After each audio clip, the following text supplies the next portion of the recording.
Hey there, my name's Jack and I play Kaz Umbra in this wonderful Dragonborn Industries Starfinder campaign.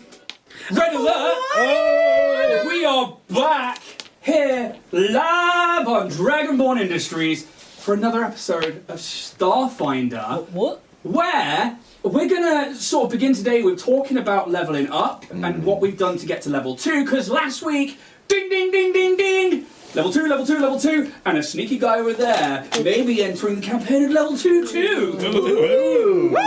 I mean, how are you guys doing? How's your week been? Are you all right?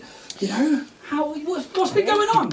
Oh, so much. Yeah? Yeah. So much. So much that we just don't have time. We just don't. Yeah, Packed in. I would say so.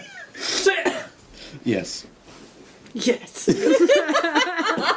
With this lack of time that we've had, you have had a chance to level up though, haven't you? Yep. We've some of us early in the week, Yep. some of us tonight, and that's fine because I want to go around and I want to talk about some of the things that people have taken that we might see come up in this next story arc once we get back to Absolom Station and stuff. So I know that Emily Paskelkin, you took the because you get evasion at level 2 as an operative anyway, so you're going to be dodging everything. But then you took field treatment, which means that once combat's over, you can spend a resolve point 1 minute, which is 10 rounds essentially, to get 6 hit points back at the moment. Which our level is pretty decent. Yeah, but if you think it's 3 times that every level thereafter, so next time it's going to be 9, then it's going to be 12. Yep. Exactly. So I mean, Hey, good thing you don't have to roll for it. Well, yeah, exactly. That's the It's other only thing. helpful if I've got resolve points. And it's automatically better than a Mark 1 Healing potion. Yeah, exactly that, because you get a D8 as standard with that one, but then you automatically get above the average with that particular feat. So I think, and especially for how Skelkin has wanted to make sure that people are up, that we have healing potions, that is fucking phenomenal. Yep. So I think that's definitely been the way to go with good that choice. one. What about Calyx? Let's jump across to Calyx. What did Calyx take at level 2? Did you get any class features, or is it just straight up spells? It's just straight up spells I've pretty much got. So I've kept a few of the ones from before. Because you get to change them out at level 3, I do get to change them out at level, but I've taken climate adaptation, because while we may be on Absolom Station, we don't know where we're going after that, and who knows, maybe worth adapting to some hostile places. Now, while I haven't been playing him as the most squishy, he is a bit of a blancmange. He's a tiddly bit squish. So, I'm a little squishy boy. So I've gone for some vanishing trick and polymorph, because who doesn't like polymorph? Okay, so polymorph's an interesting one, because obviously we know from D&D that that's a boom, that's like a 5th level spell or something, and it's really powerful. But Starfinder, it's got some limitations, hasn't it? It does have limitations, and it's got limitations at each level. So it's like smaller creatures or something similar, or tiny humanoids. I can't quite remember what it is for that one, so we'll have to go. it's to do with CR maximums to do per at each level, and as this is only level 1, it's CR maximum to 1. And I don't gain everything's traits at this level. But I can look like something that I'm not. Which also... like a rock. But in all fairness, because it's not just into a monster, is it? Does it say you can change it into... I haven't fully read it. Well, let's make sure we do that. Yeah, I haven't fully read it. I don't know if I can change into a rock, but the point is, could potentially change into other things. Like a small rodent and get in somewhere. Yeah, exactly. And that's, I think, really good. What I will ask, because I didn't, I left it off Skelkin, because you get 6 hit points from the operative as well, which for anybody who's playing D&D, usually at level ups you roll for hit points. Starfinder, you just get the max for your class, which is freaking awesome. So yeah, I know that you got 6. How many? What's a mystic get? I don't know, but my stamina is now 16, health 15. Yes, so you would have doubled up, so it's probably 6 as well, plus your con modifier. So you would have got 6 stamina points and 6 hit points as well, which would have taken you, with the con modifier, up into probably the 20s for you. Wait. Or 17, 18? What's going to be 17 or 18? Stamina points and hit points. What, together? Just each, individual. Well, it's showing 12 out of 18 and 12 out of 14 at the moment. Don't know what's gone on there. That sounds about right. So It's more stamina than hit yeah. points. So hit points would have been 6 and 6 plus your con modifier. Then stamina points would have been on top of that. But I'm pretty sure that website does it all automatically anyway. Yeah, So okay. when you level up, you should have a decent pool of hit points to go with. Okay, so when you level up, you don't get your health back. You have No, No. you still have to take a rest, I'm afraid. I don't understand how. So if it's 12 out of 18, does that mean that I wasn't full before? 'Cause I would have had none left if it's 6. We took a long rest, didn't we? You haven't taken you took a long rest before the combat. Yeah. You haven't been able to okay. get one just yet because right now Yeah. we'll get But there. When you level up, it adds in your new Yeah, bits so that you've But it got. doesn't give you the extra health. Yeah. if it's given Right. me a maximum 6, how have I got 12? Because I didn't think have 12 because of the before. difference between how much you've gone up, that difference is added onto what you currently had. Oh, okay, so it's done that, I for that, but think. not the hit points. I think it's done it for both. It's done it for both. I think. Either way, next So, time you get a long yeah. rest, they'll It's a- start going up. It's all a bit confusing, but Yeah, I am confused. Not a problem. But so you got 6 hit points as well. I believe, yeah. What are you on now? What's your current hit point total and your stamina point total? Let's do that. instead. Yeah, like I said, my current stamina is 16, current health 15. That's not bad. It's not bad. That's pretty good because if you take the two of them together, realistically, we're looking at like in and around Yeah, the 30 hit 30, point mark, so- which is really good That's for a level 2. real nice. I don't know what that means for NPCs and monsters, but Kaz, what did Hello. Kaz do for level 2? So I got a new nanosight knack. Which one did you take? So I chose myriad forms, which allows me to create more minor forms with my nanosites, my nanites, which I have selected a few things that I probably will not mention. I'll just bring them out at some point, Oh, that's cool. which sound cool. Yeah, I think there's a little sort of defensive thing I can do with my nanites now, Cool. which I think is similar to how I was using my breakaway Aegis. Yes. So I can now just do that as like a reaction, so I don't have to have it out ready. That's pretty cool. It I means you can think, pretty much yeah. go sell the shield and then just have that one ready, or is it like... Well, the shield thing was a nanite thing anyway, so Oh, okay. I could still create it. Oh, cool. You just get like an upgraded version. Essentially, yeah, I can just use my reaction and go, yeah, use that. That's pretty cool. Instead of having it ready and preparing for it. So what's your stamina point and hit point total now? So my stamina point total is 20, and I also have Beefy. 18 health points. Ah, so that's at 38. So Kaz is now the tank. Right, you're going first, mate. I think that's his job. The tank that does the field medic as well. It's pretty good, especially that nanite Yeah, type that can yeah. heal things. Like, you're going to be hard to take down now, so maybe I send a few more shots your way. I see, yeah. TJ Squeakson, played by Steph over there. Hello. What did you take for level 2? So I got another envoy improvisation with my level up, and I chose clever feint for that, so that if I'm successful, it's not just me that will get the benefit of a flat-footed condition; it's everybody. Oi. good. And for my second level, I got my signature support, which I chose as dispiriting taunt, so I can demoralise our foes. That's very TJ. Yeah, I Yes. felt it was thematic. Yeah, and absolutely, and I think playing it thematically is very, very cool. And what's your stamina points and hit points? My stamina is now 12, my health is now 14. Okay, so that's on the lower side of things. You've actually got the lowest in I'm the so party. little. 12 and 15, did you say? 16 and 15. 16 and 15. Well, he's got like half a foot on me, so... Yeah. So the Half a squishy in the back party end is essentially... It's the same. Your health is the same. Yes, I think that's... so, which ones are you on again? Which one? Stamina and hit points. What are you on totals? 14 on health. Yeah. And stamina is 16, I Is think. it 18? 18. 18. Okay, so that's not too bad. That's Still pretty good. Still pretty beefy. I think it's because operatives are all about the speed and basically being a rogue in D&D. So kind of glass cannony if you take a hit, but can do absolutely anything. But yeah, so that's what you guys have got for level 2, which is awesome. And that's probably the only bit of conversation I'll do about that before we go into the stream. Because for now, I'm going to hand over to Steph.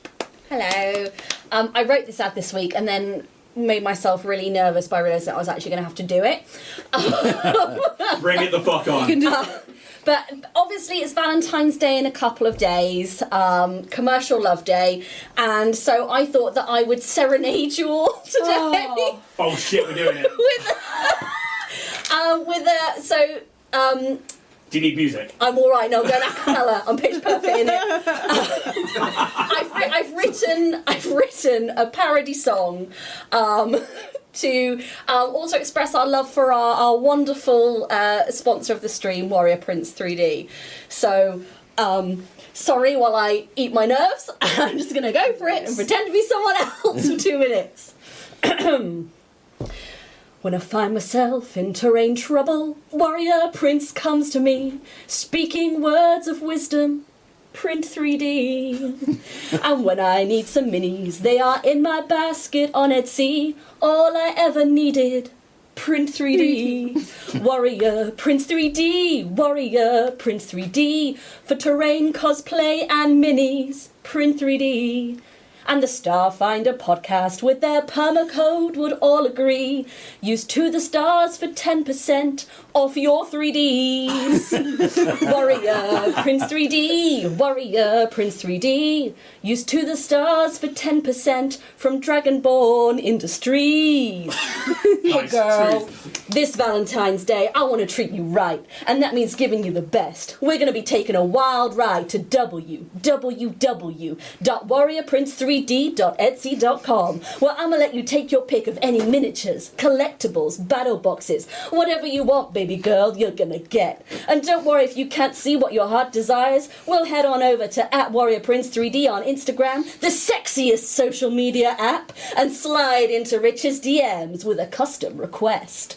Don't worry about budgets, babe. I've been watching the Dragonborn Industry Starfinder podcast, so I'm going to be using their exclusive perma code To the Stars for 10% off. So after our shopping spree, I'm going to be using their...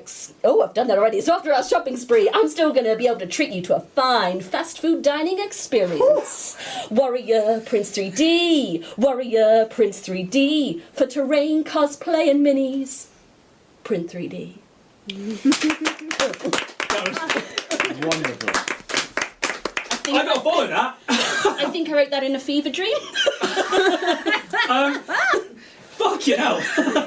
That takes some fucking stone. So yeah, thank you, Steph. And thank you to Warrior Prince 3D, who, again, you're paying for a service with them that is one of the best 3D printing services you'll get. Everything you get is really clean, and even Steph does them an injustice by not being able to scream about how good they are. But no, thank you, Steph. Thank you to Richard at Warrior Prince 3D for always supporting the show.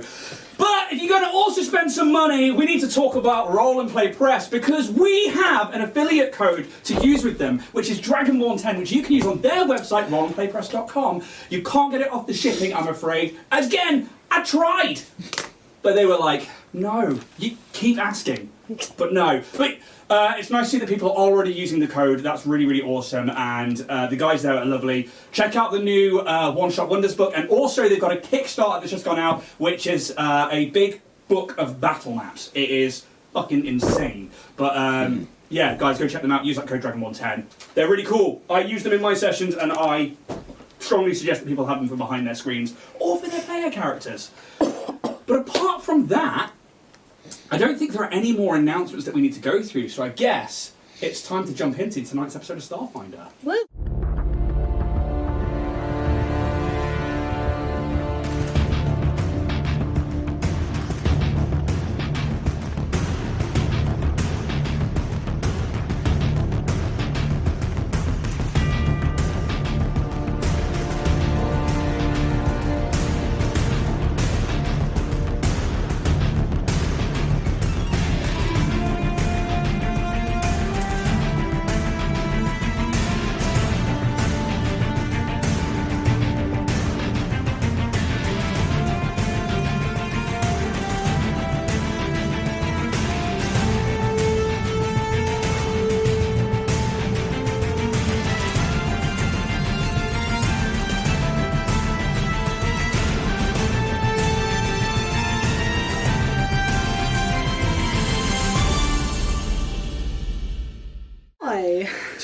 After a grueling battle against the sniper skills of Cassie Cato, the party managed to subdue her and tie her up for later questioning.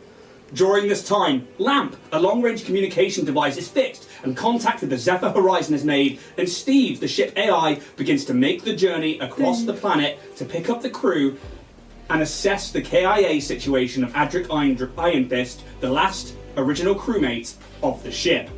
In the meantime, Cassie comes to consciousness and the crew begin to interrogate her, but she is arrogantly unwilling to divulge information, causing Kaz and Skelken to resort to some less than friendly tactics in trying to break her.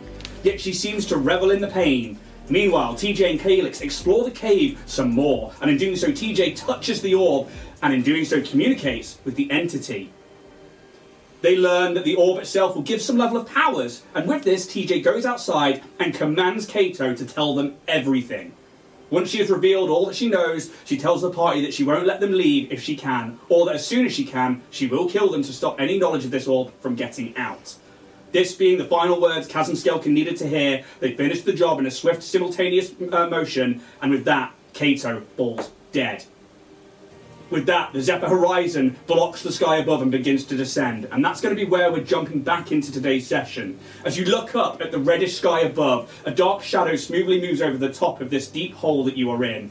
And with a quick, fleeting image of the swarm creatures from before that you ready yourself, yet in a split second realise it's the shape of a very familiar vessel, the Zephyr Horizon. You watch as it lowers itself down into the hole, blocking out a lot of the light, but resting with the back ramp on the ledge that you first arrived on and where Cassie was sniping from.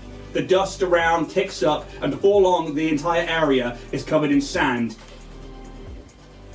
I hand over to you. Do need to shoot sand everywhere. Is that rope still there? That would be easy if it was. Huh? The rope that you put up there. I mean, I was going to say whether the rope is there or not. I will try and make sure that it's there. Everyone can get up, and I am taking that rope back. Yeah, the rope is still where I it was. did not hooked around. purchase 3 lengths of rope for nothing. Yeah, It's coming with me. It's absolutely there, and you could easily climb up that. But yeah, it's down to you guys and what you want to do here before. Lamp's fixed, right? Yes, so lamp is this small little box with these 2 protrusions underneath it. Then it has a small square, almost like a little satellite relay on top, but it's just like a box that can move about 180 degrees. And essentially lamp is a small minor AI that is able to liaise and send long-range communications. Cool. Not that I have to do long range, but I will contact Steve. Steve, I don't suppose you have scanned the area yet to confirm what I told you earlier? GM Ian to Jack. Adric, being dead. Steve would reply, and you get it now on the con because you're close enough. He's like, I'm scanning at the moment. I can confirm that the DNA presence of Adric Ironfist is down there. I'm just currently ascertaining his life signs. There's a few beeps and a few pauses. Confirmed, Adric Ironfist is deceased. Yeah. Are we allowed to board your ship? The ship? Yes. Okay. Alright. Does either Adric or Kato, both, do they have anything like dog tags, or do they have anything like identification of themselves? So, give me a perception check to see what you can find. Obviously, the guys already checked last week on certain things, but you're looking specifically for ID tags and stuff like that. Yeah. 17. 17. So, Cassie, the only thing that's really of note is this pauldron that has a churning sea with this circular maw that almost looks like the Sarlacc pit from Star Wars, just without the tongue bit from the redos. That's coming out of it, and there's tentacles with eyeballs on them, all coming out of this churning sea. And that's it's a beautiful piece of cathedral style art, if you know what I mean. You see a proper thing above. It's that kind of image, but nothing identifying. No Dynatech tags, no name tags, nothing like that. Obviously, you found last week the glove of storing, the sniper rifle, batteries, and the weapon. She has been stripped pretty clean and is pretty much loose of her bounds. Then you can go over and check Adric, and he will have a Starfinder badge on him. Did you cut off his hand? Oh no, I nearly did and I didn't. Yeah, you nearly did, but then she picks up the artillery piece and went nuts with that. Yeah. And then got distracted. He has a Starfinder badge. His suit, his overalls underneath this armour that he's wearing is it does say Iron Fist on it.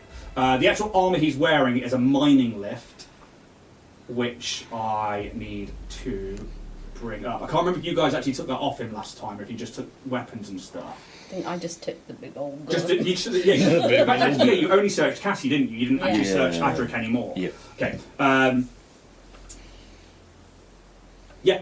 He has a name tape that's like sewn onto his coveralls that are underneath the armor.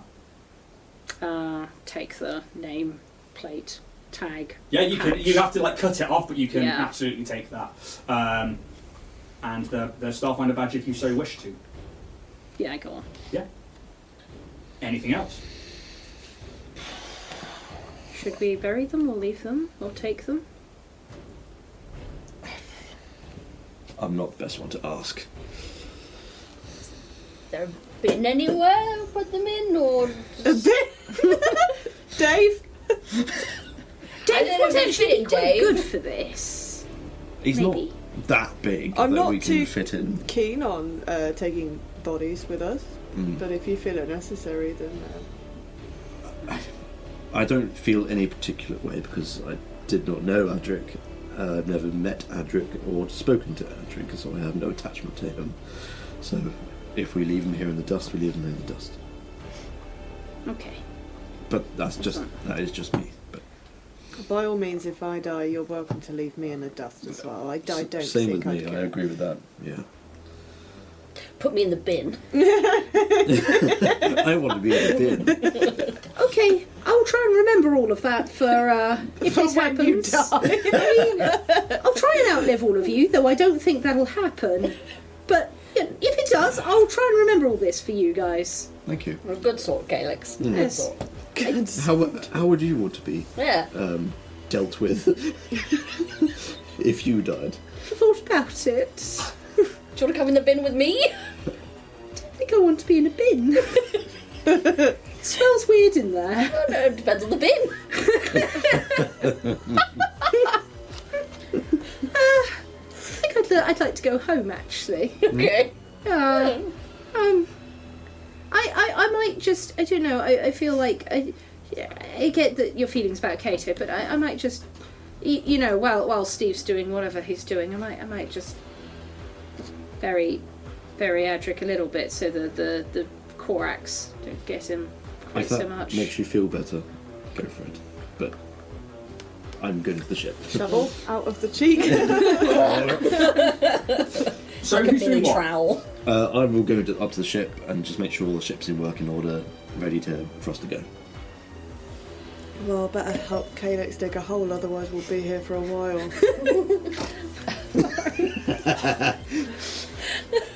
I'm going to take the orb into the ship.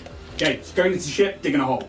Okay, we'll deal with the ship first. So, you guys descend down the steps and go to where Adric is. He just burying where he lay and pretty much. Yeah, pretty So much. by the south pillar.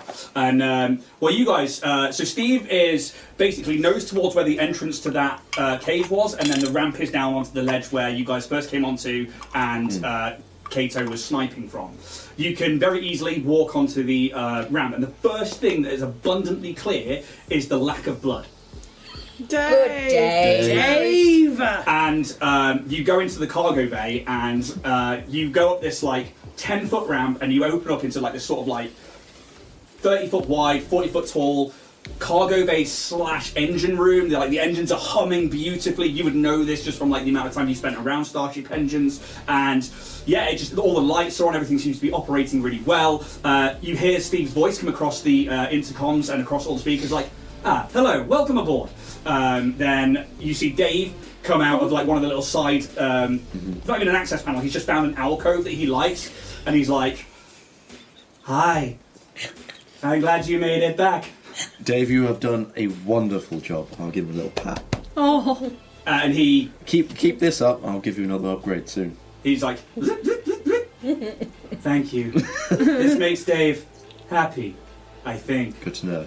I want to know if Dave ate the bodies or threw them out. Hey, I don't think we should ask. No. Did you find the people you were looking for?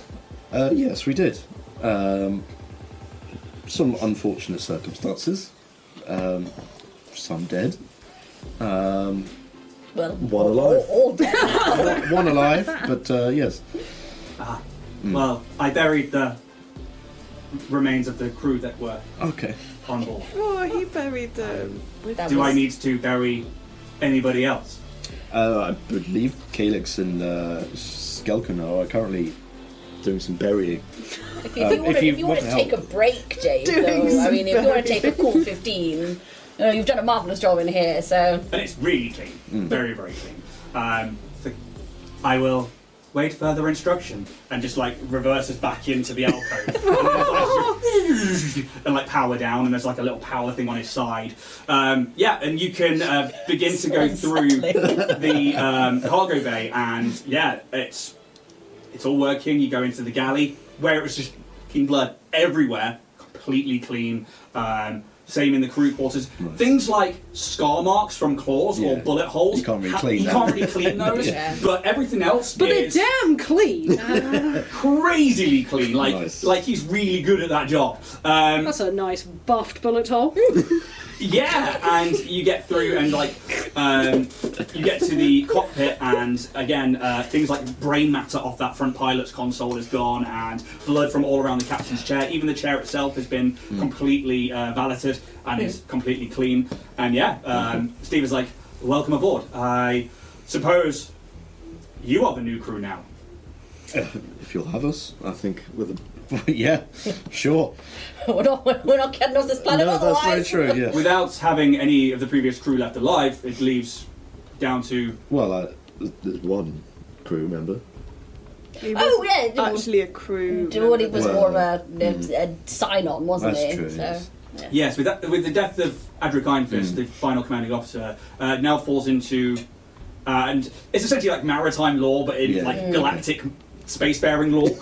And he's like, to which end I guess I am Finders keepers. All right. your crew, your AI for the Zephyr Horizon now. Amazing.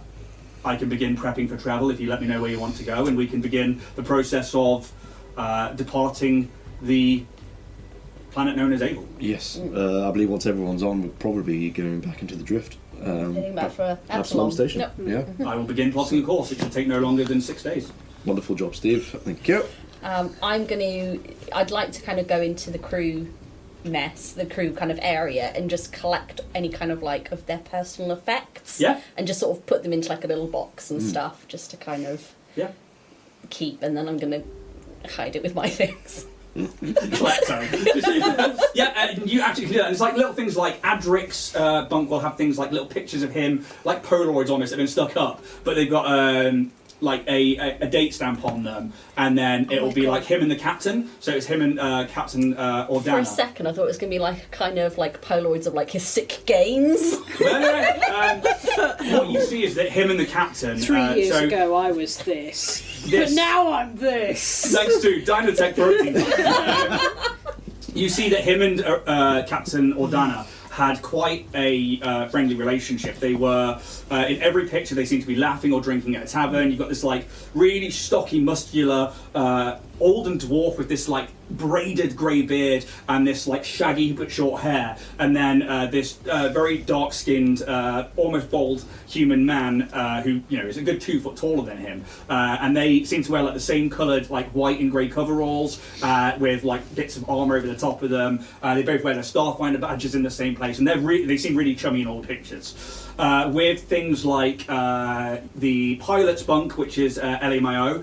She is a Lashunta, and again, there's a few pictures of maybe like a family, but not like her family. It's not like her kids or husband or anything like that. You think maybe she's one of the kids in it.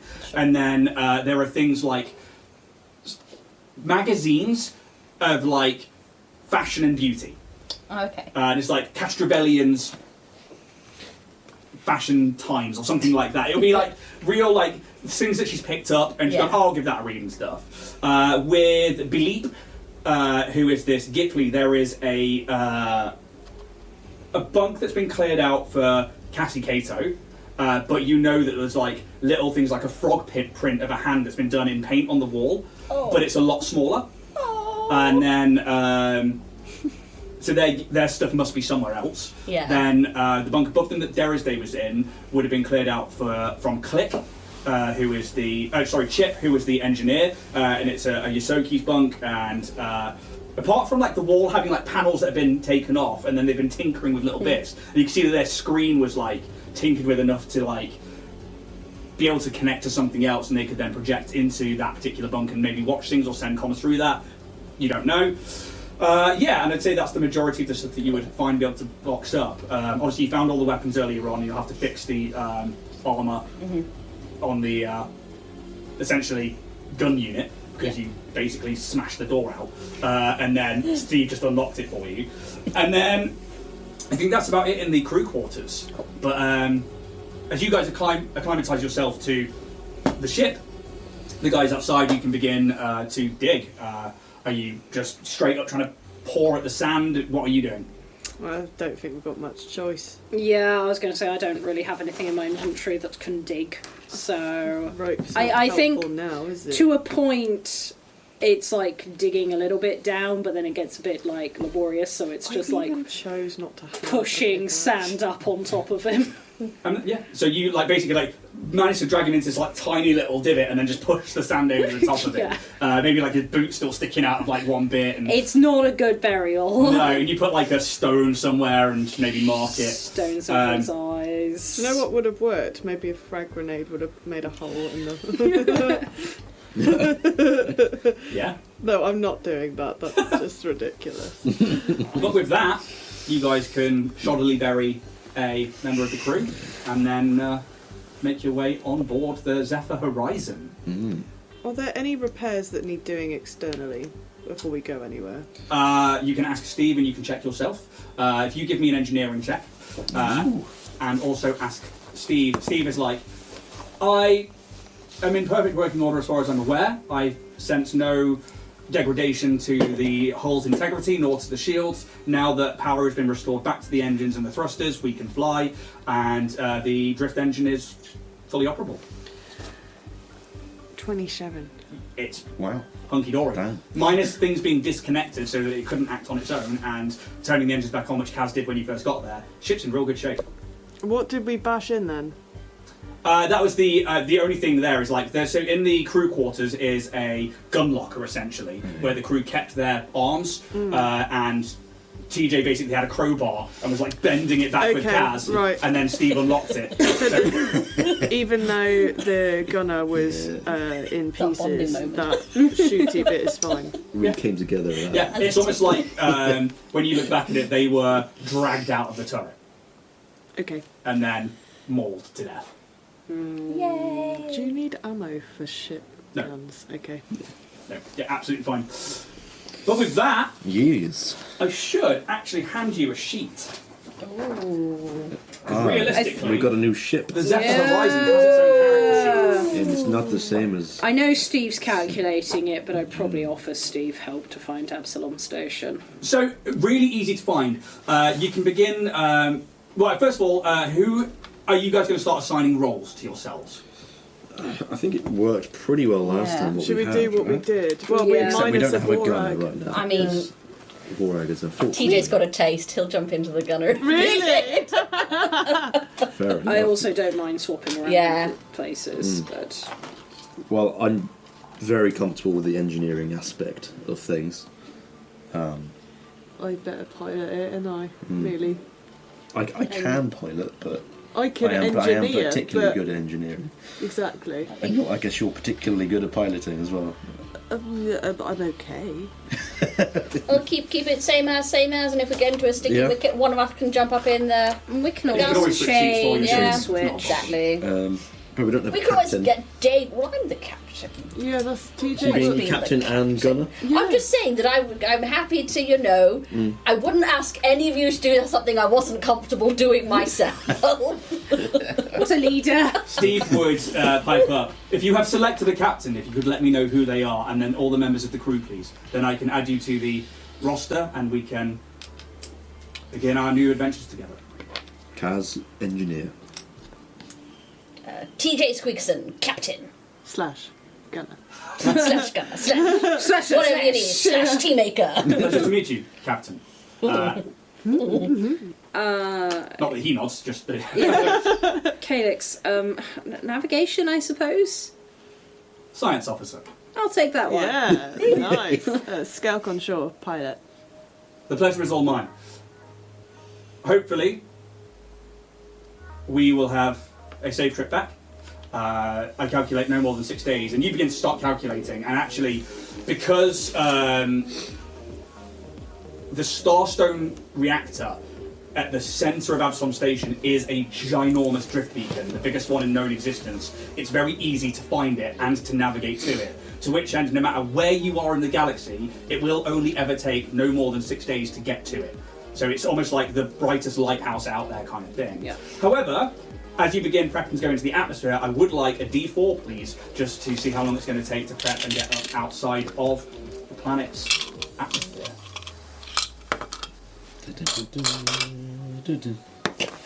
4. 4.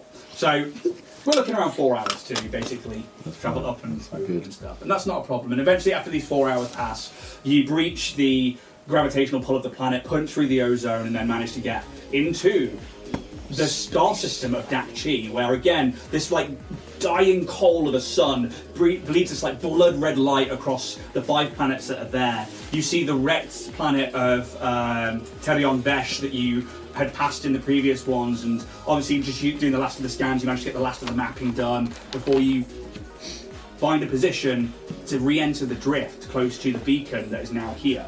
And you watch again as, just like before, where you were inside the Dynatech shuttle 2485, and formerly known as the SS Jones, Thank you.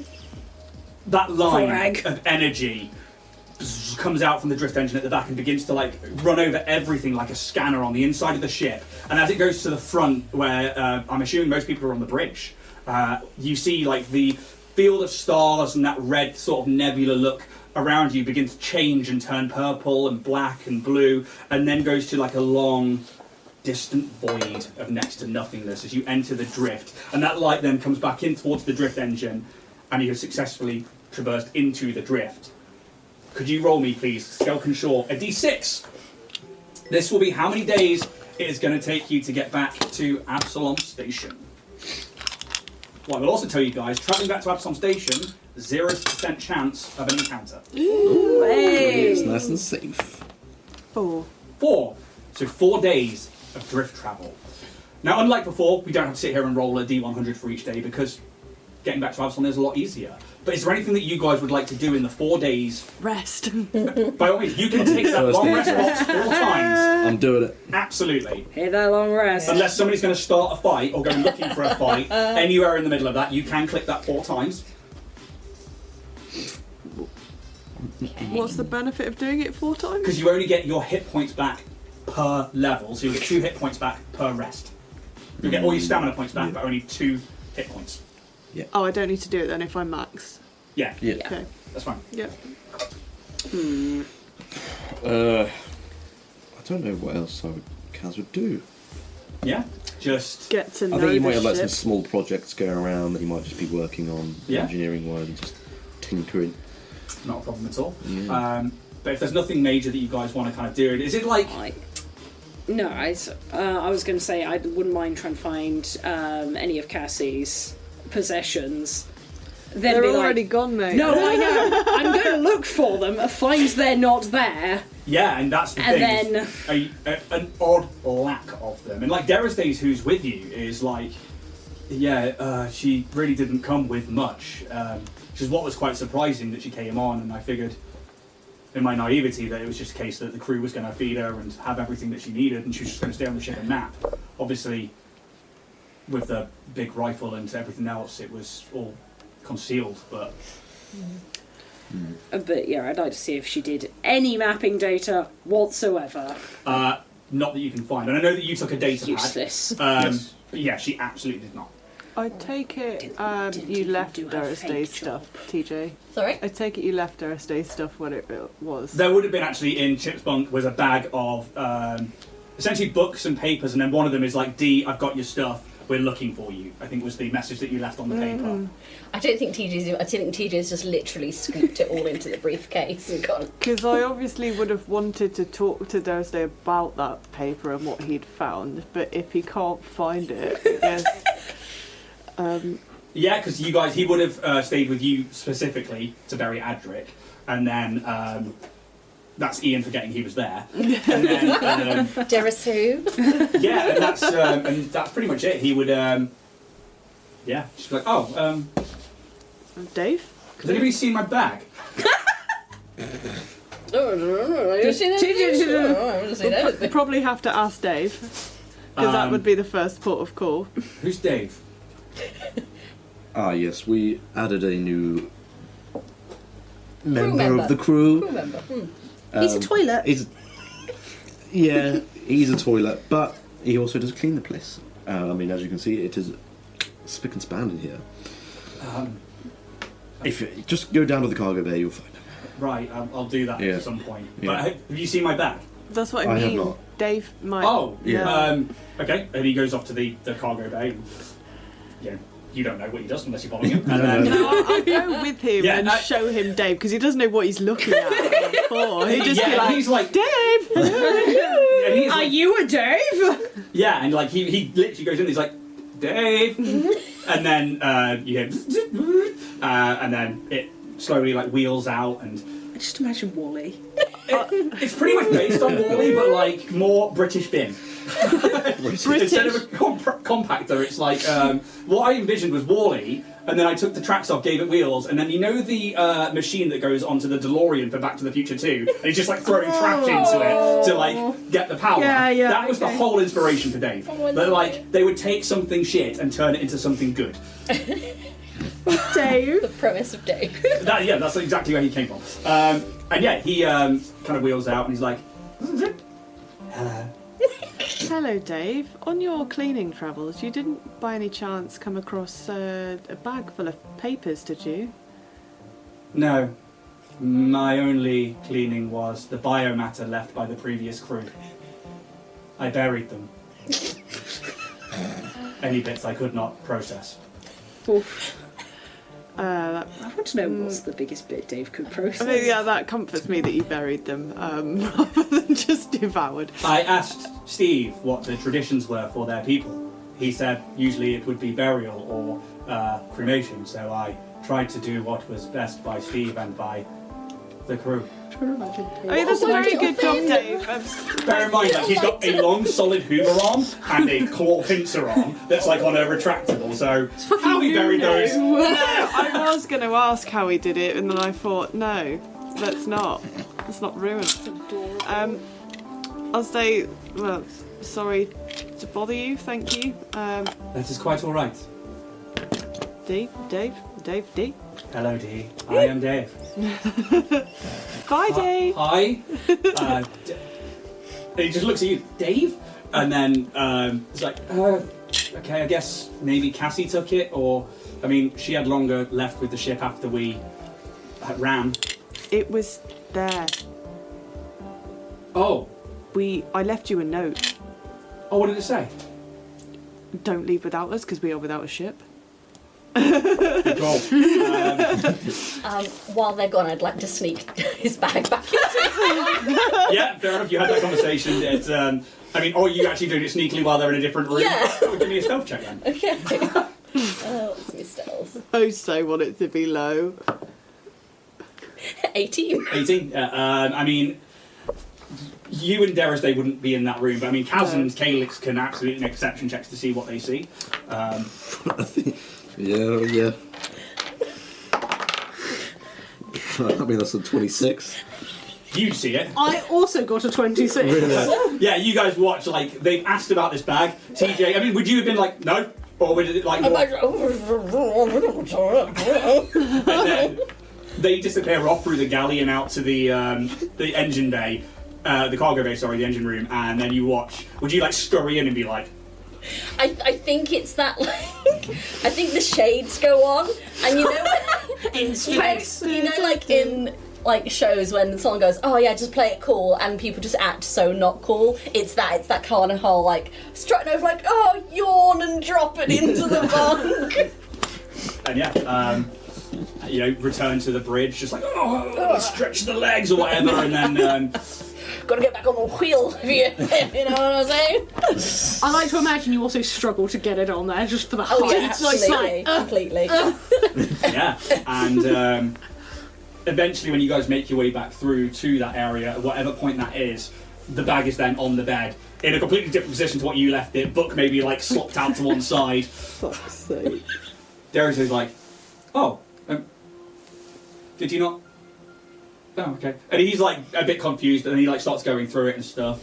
Finds the note, and he's like, huh, yeah.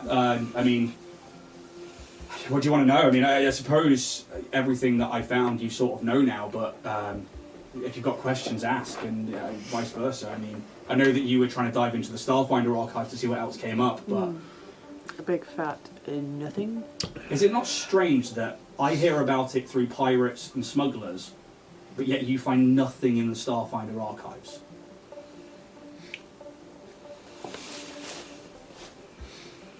I mean, it is strange, and I find it totally unbelievable. Me too. The fact that the biggest treasure hunters in the galaxy, which is what the Starfinders essentially are, But should have been looking in the restricted section. we don't have that kind of clearance. Mr. Pomfrey is very... Cloak of invisibility. Not the clearly. name of the librarian, that's the... Madame Pomfrey Is the nurse. is the nurse. yeah. Who is the librarian? Oh God. Some old bat. So Some yeah, I old don't bat. think it's important. Do we is ever? it? Yeah, she's in the books. Oh, okay. Yeah, that was years and Anyway. years ago. Anyway, because Yeah. I'm going to get distracted thinking about that. The fact that you couldn't find anything tells me that somebody knew something or wanted other people not to know something. So, I mean, would I have accessed different levels of clearance of information? You have access to the Arcana Miriam, which is essentially like a big magical facility within Absolom Station. Then you have access to anything that's not classified or upper levels of rank within the Starfinder Society, so commanders and stuff like that. And anything, most of the Starfinder stuff is like free information. That's the whole point of being a Starfinder, is to explore and to share information. But everything that you've done, like looking for, it's like looking for like keywords in stuff and being able to like data process, just came up with nothing. So, it's either classified or it's been wiped. Yeah. I guess... Because, again, I only heard about it because of passing traders, like people that, you know, are less tangible, I guess, is the word Ian's looking for. And, I mean, the fact that Kato knew about it, that says something to me. Did you manage to get anything from that data pad? Nice sheet. Yeah, I was just. The podcast listeners, Jack is currently eyeing up the Zephyr Horizon character ship sheet. Just imagine Kaz was looking at the ship, just getting familiar. Yeah, this is 4 days. There are messages coming in to Kato. Well, actually, no, there's no messages coming in, there's messages going out. Yeah. But anything that's coming in has either been deleted or there's just no record. But I think we could probably use it to our advantage if we pretend that we are Cassie Kato. And just by sending a message saying, you know, Job done. job's done, I'm here, you know, where shall we meet? Kind of thing. Smart. There is a possibility if we want to go down that route. Yeah. It's interesting because we didn't know much about these. The only thing we know about them that is public knowledge is that on Demalco we used them as a way of defending ourselves from death. The fact that we were just trying to see if where they were from originally led to this is... I don't know anything else really. But I mean, Why other people would want them? that's a good question. Because I didn't know anything about anything I could do. Nice mugs, by the way. Yeah, right. You can get those from www.dragonbornindustries.com. And they are these lovely Dynatech Industries Future Perfect mugs. Because I didn't know any of those abilities, or the fact that you could talk to them. That's never been spoken about in Demalco, or on Demalco. I know that obviously the Guardians that wield them have the ability to to empathetically change the emotions of the Colossi enough that they leave us alone and go somewhere else. But that was it, and that's all they were done. But I didn't expect to find the orb in such a panic, be able to use it to turn away other creatures, and then commune with it, and then would like gesture towards the bridge where TJ would be and be like, or the fact that it can make somebody talk, or it has some command over a person. That's more than we've seen before. There's obviously a reason that these things were kept out of history. Yeah. And they're quite powerful, Yeah. and people seek power. And I imagine this is taking part in the crew quarters, or do you imagine it in the galley, or... I don't know, probably crew quarters. Yeah? Yeah. I mean, like, see, he's sat on like a top bunk. Yeah, because that's where all his stuff was, so that's where Yeah. probably we would have started the conversation. And yeah, he just is. I guess we do need to know more. I think that's a good idea to send a message saying it's done, at least to keep anybody else from trying to look for that particular. Bit balling. Did we solidify our plan for what we're going to do with the orb? Or should we? And then you like jump down and like lead through to the bridge and be like, I guess that's something that we do need to talk about. Obviously, once I get back, I'm going to dive into more research. I'm going to try and find out more about maybe like past instances of Starfinders going to Demalco, or anything along those lines. Maybe I'll travel back to Demalco. Maybe I'll try and find some extra information. But I mean, and he looks to you. He's like, obviously, I couldn't. I knew that I couldn't talk to it outside of that cave. I presume that that's still the same now. And again, I'm very happy to not have it on me, or to have it on me. If we want to keep it hidden, we can use the glove that Cassie had. Currently has the sniper rifle in it, but we can't take that out. I think But- it's a bit more. But also, Yeah. we know that there's someone within Dynatech that were helping Cassie. I mean, But- that's what we wanted. Well, we don't. We don't. We have a strong suspicion. Well, here's the thing. It might be, or it might be that Cato was the person in Dynatech giving the leaks. This is the thing. We don't know. We don't even know if it's someone in the Starfinders who've maybe been concealing things. So I'm going to preempt anything of the corporations, this, and collectives that, and I think we're in a bit of a sticky wicket in that we just don't have enough information either way to truly trust where we can place Chap. Is it worth though saying that we don't trust anyone? This is what I mean. If there's one person that could be an issue, then we can't just go and blindly tell everybody. No. I mean, the Shirin who sent us on this mission, we don't know whether they're possibly. I mean, Shirin? The head of the Starfinders. Zazu, Gabor? I Yes, he mean, is.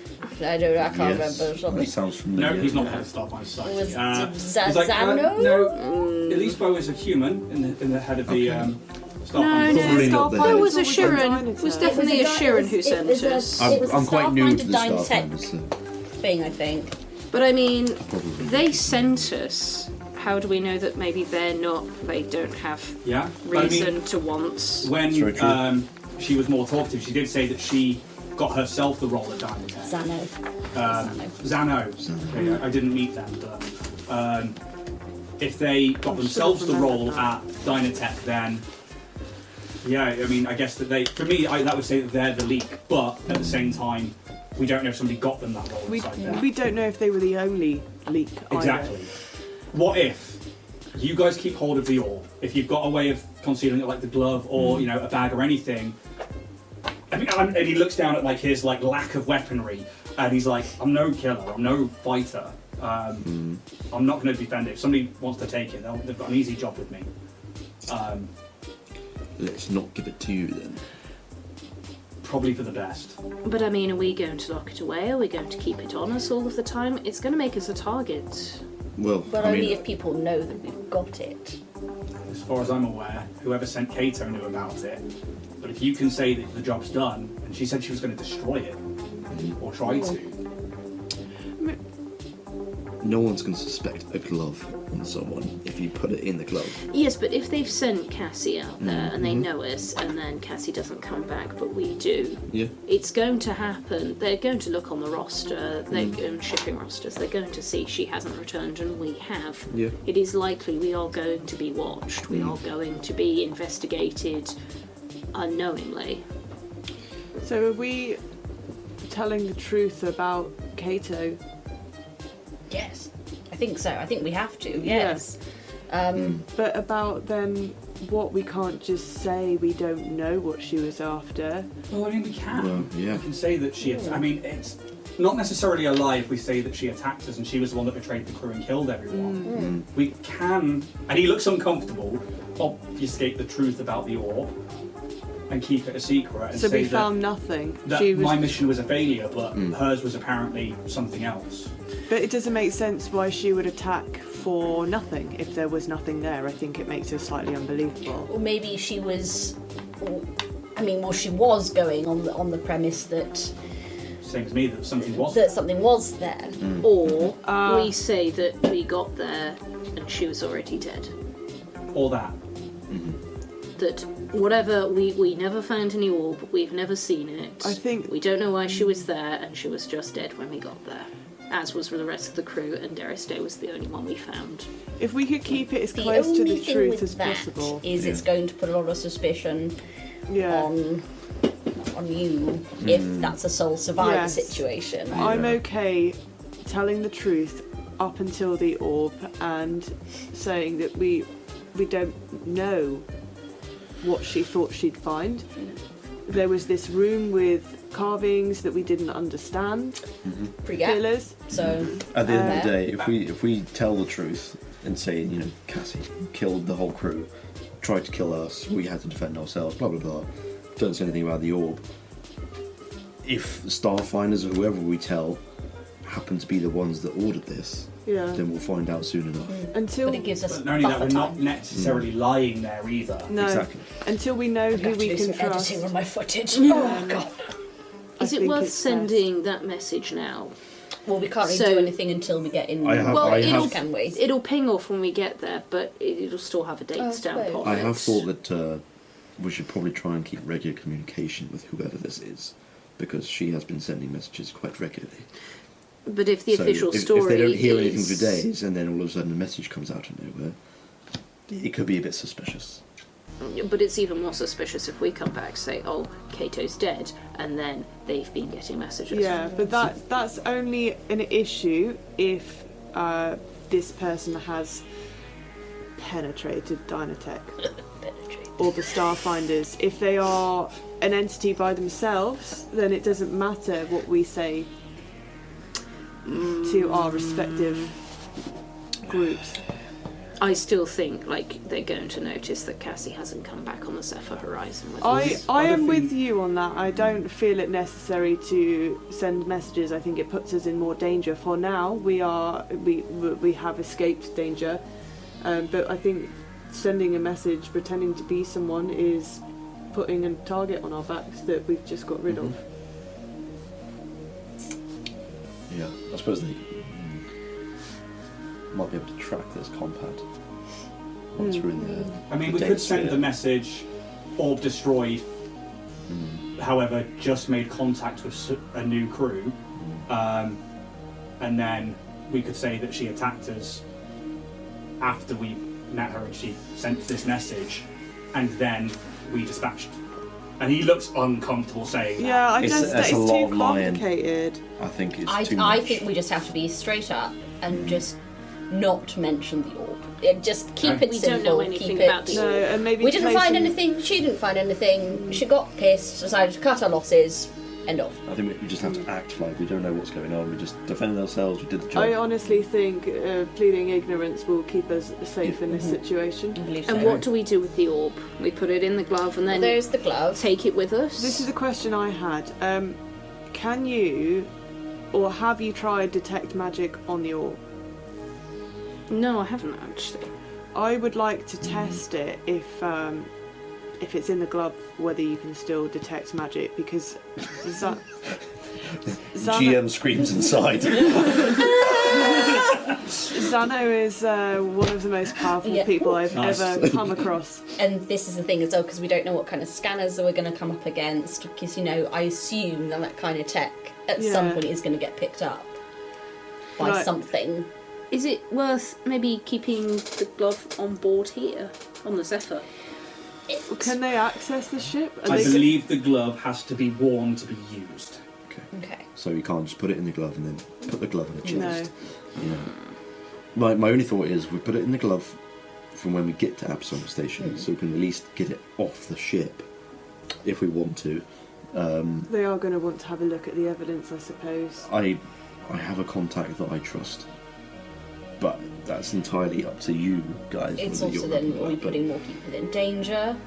I think the more people who know, the worse this is going to get. We really need to tell. Does anyone have a panic room in their abode? A safe house? Well, my contact, I have a friend, but who I trust. It's not a room though, is it, Cass? He has his own place. Wow! Well, Mr. Moneybucks over here! So,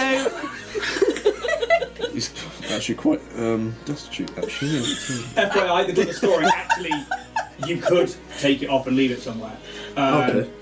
I'm going to say that is its own pocket dimension and that you wouldn't be able to tell what's inside it because it doesn't specifically say in the item, but it does say should something like dispel magic or something that cancels an effect, It comes out. it will come out. Okay. So, there's so many ifs and buts. I mean, it depends how untrusting we're going to be, because we could land and we could go and see your friend and ask for help, but then, you know, we're going to have to announce our arrival before we arrive. So Well, are yes, there going to exactly. be people there waiting for us? I mean, if it's But that's why we put it in the glove. as a temporary solution, it is worth noting that where I live, my kind are the only kind who can actually access the building, which would limit the amount of exposure, just as a temporary if we want to just chuck it somewhere while we deal with the immediate. And Linda's not going to touch my stuff, because we've got an agreement about that. I am Or we've also got your going friend to and say the glove, and we're we've got going to options. land. They are going to. I do think whoever has sent Cassie on this, they are going to watch us when we land. This is They what are I going mean. to know, and if they see Cassie Cato's glove on someone else's hand, This is they're also going to go. Does the orb glow when it's in my cheeks? Because technically it fits. It does give off a 10-foot That's radius really of light. annoying.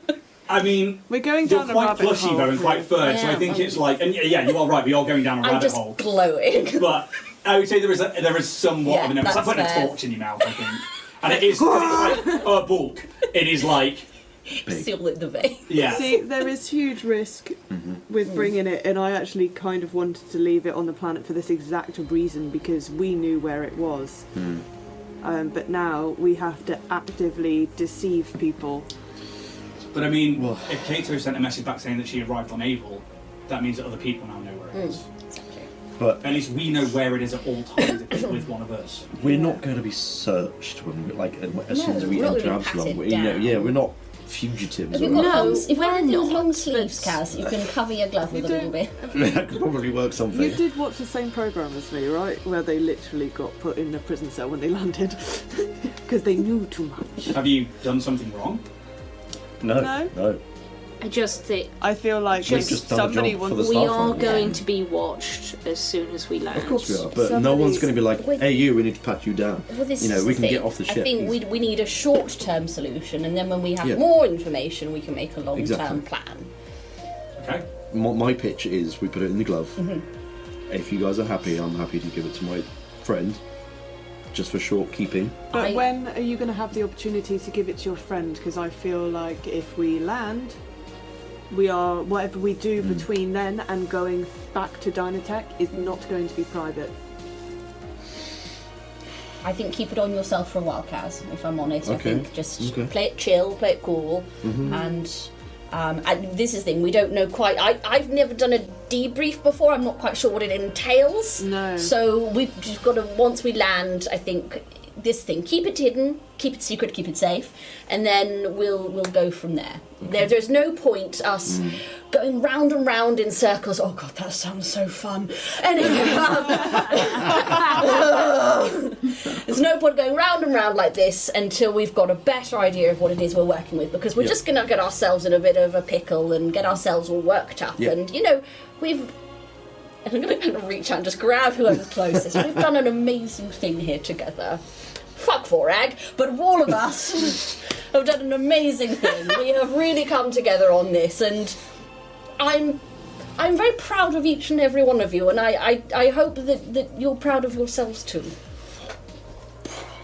You really are suited to this captain role, aren't you? Everything just looks confused. You better get used to this, Dee. Sorry, it was only if you were about to wrap up to Absolom or something. Well, that's the point. Is that we can dilly-dally around all day, but if it seems to be that's the end decision. So, are you putting it in the glove?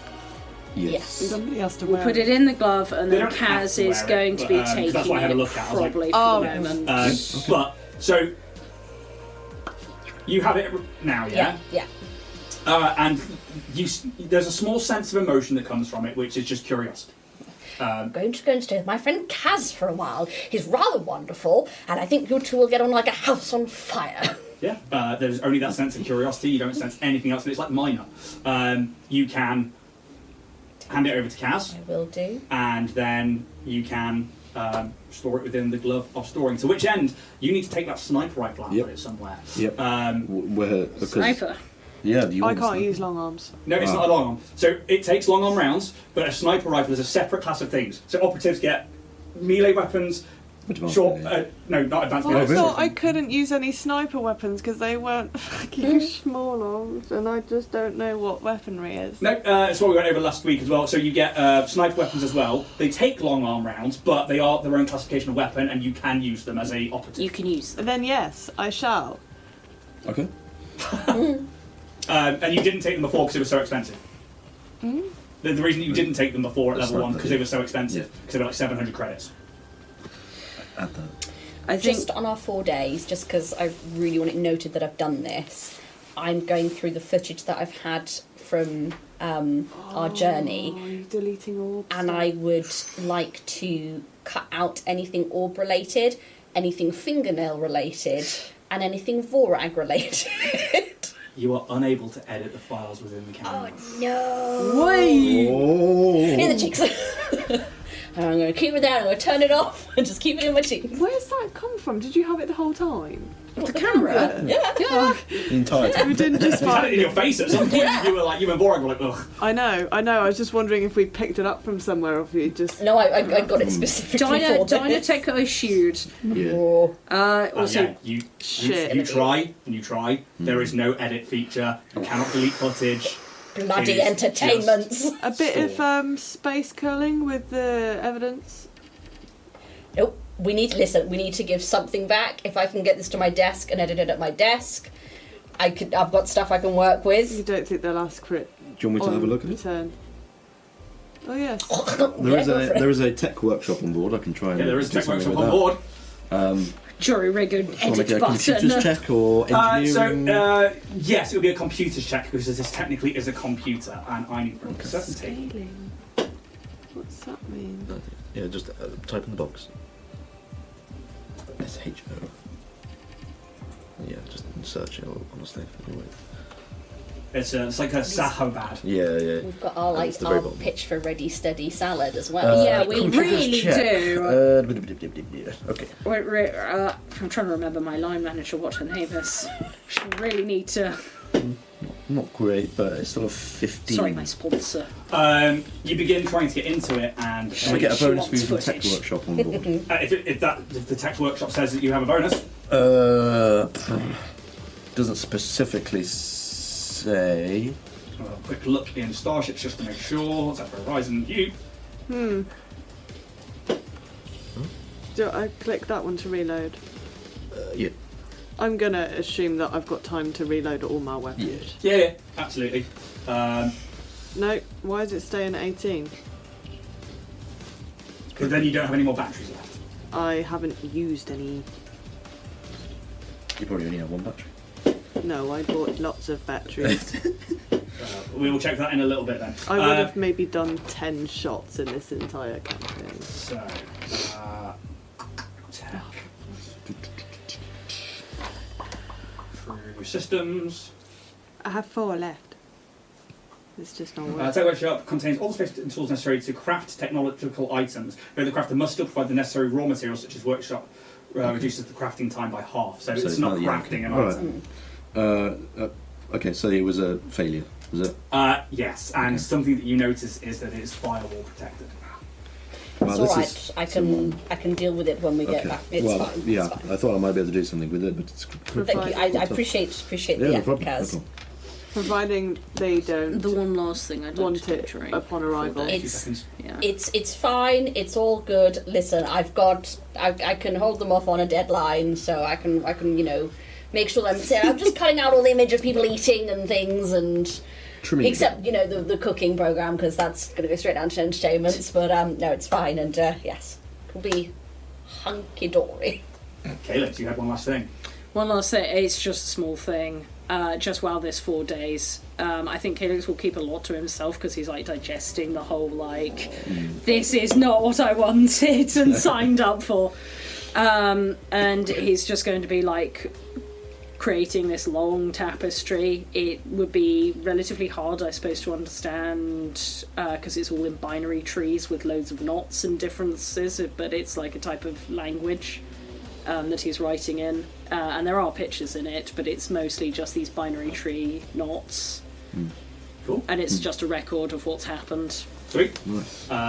Including orb-related things. Well, considering that it's a really hard language to read, then yeah, it will actually contain probably mentions of the orb. Well, your 4 days of travel come to fruition, and you reach a beacon within the drift that you know to be the exit point of the drift to the Galerion system. You can see the light of the Starstone reactor as well that breaches through the drift and creates like a lighter glow in the area around you. You activate the drift engine and that beam of light spreads out over the ship and then comes back in on itself. And as it does, the scene outside of that bridge window again changes, and you see, as you exit the drift into the near reaches of Absolom Station, can I get perception checks, please? Yeah, what? TJ, Hello. specifically I want to know what yours is. 18. Cool. 19. 19. Okay, next. I'm trying to... 11. 11. Skelkin. 24. I think I had my eyes 24. closed. So, for all of you there, the scene in front of the bridge is one of a busy, in front of the bridge, sorry, out of the window, is one of a busy system. Ships come and go, satellites, billboards, and the signs of life and busyness that can be seen everywhere. That's been missing from your lives the past 2 and a bit weeks. TJ, the camera you have blinks to life. No. Shit. And a little light in the corner flickers between red, blue, and green erratically. Damn it. And at the same time, a comm is pinged to the ship. And you know you are being contacted. What would you all like to do? Who's pinging us? Who's sliding in our DMs? It's got a Dynatech log to it. Oh. I gather around and I'm just like, oh, is it Miss I've actually forgotten my sponsor's name. What's her name? The so-and-so. Vesk. That would be Kimpire. That's it. Okay. Do you think it's her? Do you think she might be wanting footage? I think they've already got it. Hello. This is TJ Screekerson, captain of the Zephyr Horizon. Not the ship we were intending to come back on, but hey ho, shit happened. Your screens flash up with an image of a Shirin female, red insect-like plates and fiery orange compound eyes, and 2 long antennae that twitch at the top of their head. Good. It seems you have found the ship, and I presume you must have also found the crew. But I believe that it is yourselves that answer this call, that the crew of the Zephyr have not survived. Oh, well, not the crew. No, but we've got Darius Day. And what about Kato? Did you manage to find her, and did you find the data we require? Oh, I think that is a conversation for a face-to-face in maybe a very private room. I've got the mapping data. Kalix did a wonderful job. Got the data. So much data. Very well. And then the screen splits into two. And the screen in front, once it splits, a female Vesk joins the conversation. Purple scaled with yellow tipped frills. This is Campaya Zaki. Hi, miss. How you doing? Hello. Zano speaks up. Ah, Campaya, I was about to buzz you. Campaya responds. Yes, the infosphere picked up the transfer from the recording device taken by T4862, and we are putting out an immediate broadcast with Valerian momentarily. Good footage by the looks of things, T4862. Oh God, I've got so much karaoke Kalix, on that one. Great work out there. Glad you're back in one piece. Didn't doubt you for a second. There'll No probably be worries. some sort of decent exposure for the company of this mission, and I expect the Starfinders in the crew will also gain some notoriety too, with the right spin on things. There is a lot of editing needed to that footage. Before you get to continue, they just cut you off. As for you, Zeno, hopefully T4862 provided enough information to go on, but I shall let the marketing team go ahead with the product release. We can tie it in with the news of this mission's success. The screen blinks back to Zano as Campaya takes herself off the call. Hi, miss. Well, let's not hesitate to capitalize on this. Return to Absolom Station, bring the Zephyr Horizon back into Docking Bay 4. Which you would know is not the docking bay you left from. We will have a small contingency of Dynatech officials for you to debrief and then head back to me at Dynatech HQ when you are ready. We may have some more work for you to do if you are interested, but for now, keep an eye on the infosphere for news updates. And the screen disappears, and you are left with the busy but silent image in the space of Galarian packed worlds ahead of you. You can now tune into the infosphere, and anybody who's watching would be able to see there are like news reports starting to come up, and you can see TV shows coming in, Steve the AI chimes up. It appears you have already gained notoriety in moments. There appears to be news reports mentioning the ship and yourselves broadcasting live now. Oh, we're live now. Not you personally right now, but there is information going out. Can we find what they're showing? Yeah, you can tune into the infosphere if you so wish to. Absolutely. Yeah. This is going to make things a little weird to explain. Yeah. So, Were That you has running the caused- camera whilst we were trying to explain how we would lie? No, I wasn't. She's it had it was off for a little I while. have had it off for a little while. But there is definitely orb stuff on there. There's definitely more stuff. on Is there. there us finding orb stuff? What? Yeah, there is.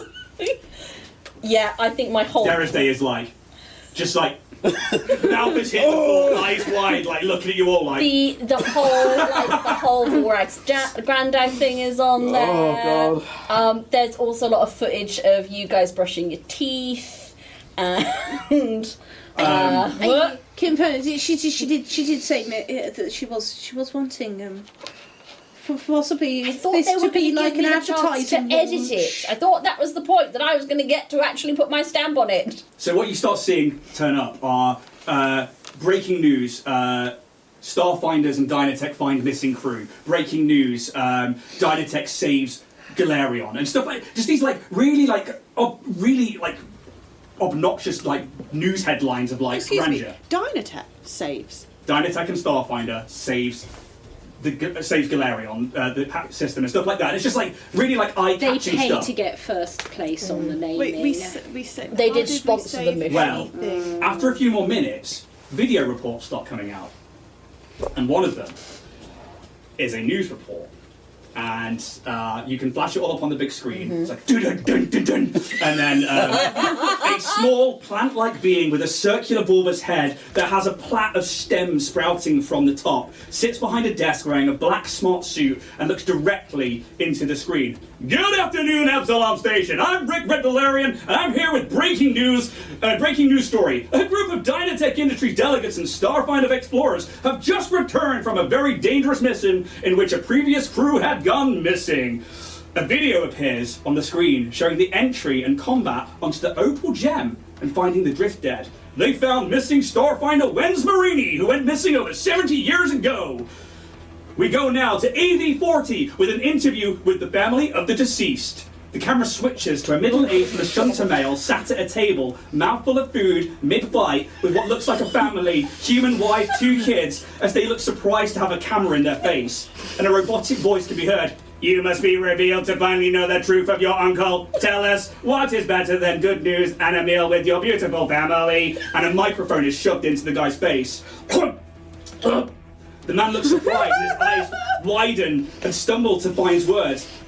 Speechless, I know. Well, we must have sent a we have sent a crew to retrieve his corpse so you can finally have closure on the matter with your beloved uncle. The camera switches back to the Raxolite, this plant-like being behind a desk. Next, they fought off a brutal and devastating attack by the corpse fleet. And we see a small segment from the Dynatech shuttle cockpit of the crew, you, in action, that as laser blasts out from the turret above, and the scene quickly turns into a large fleet vessel made of bones exploding in space.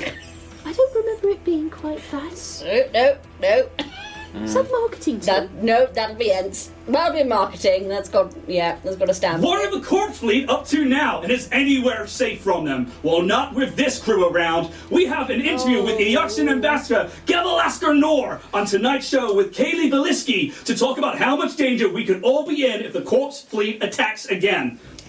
More horrors await this brave crew as the swarm entities attacked them. The camera flicks to a red sandy forward operating base where the camera pans up as a grotesque drooling creature like a bug, but more so than you remember, jumps down towards an image of Calyx.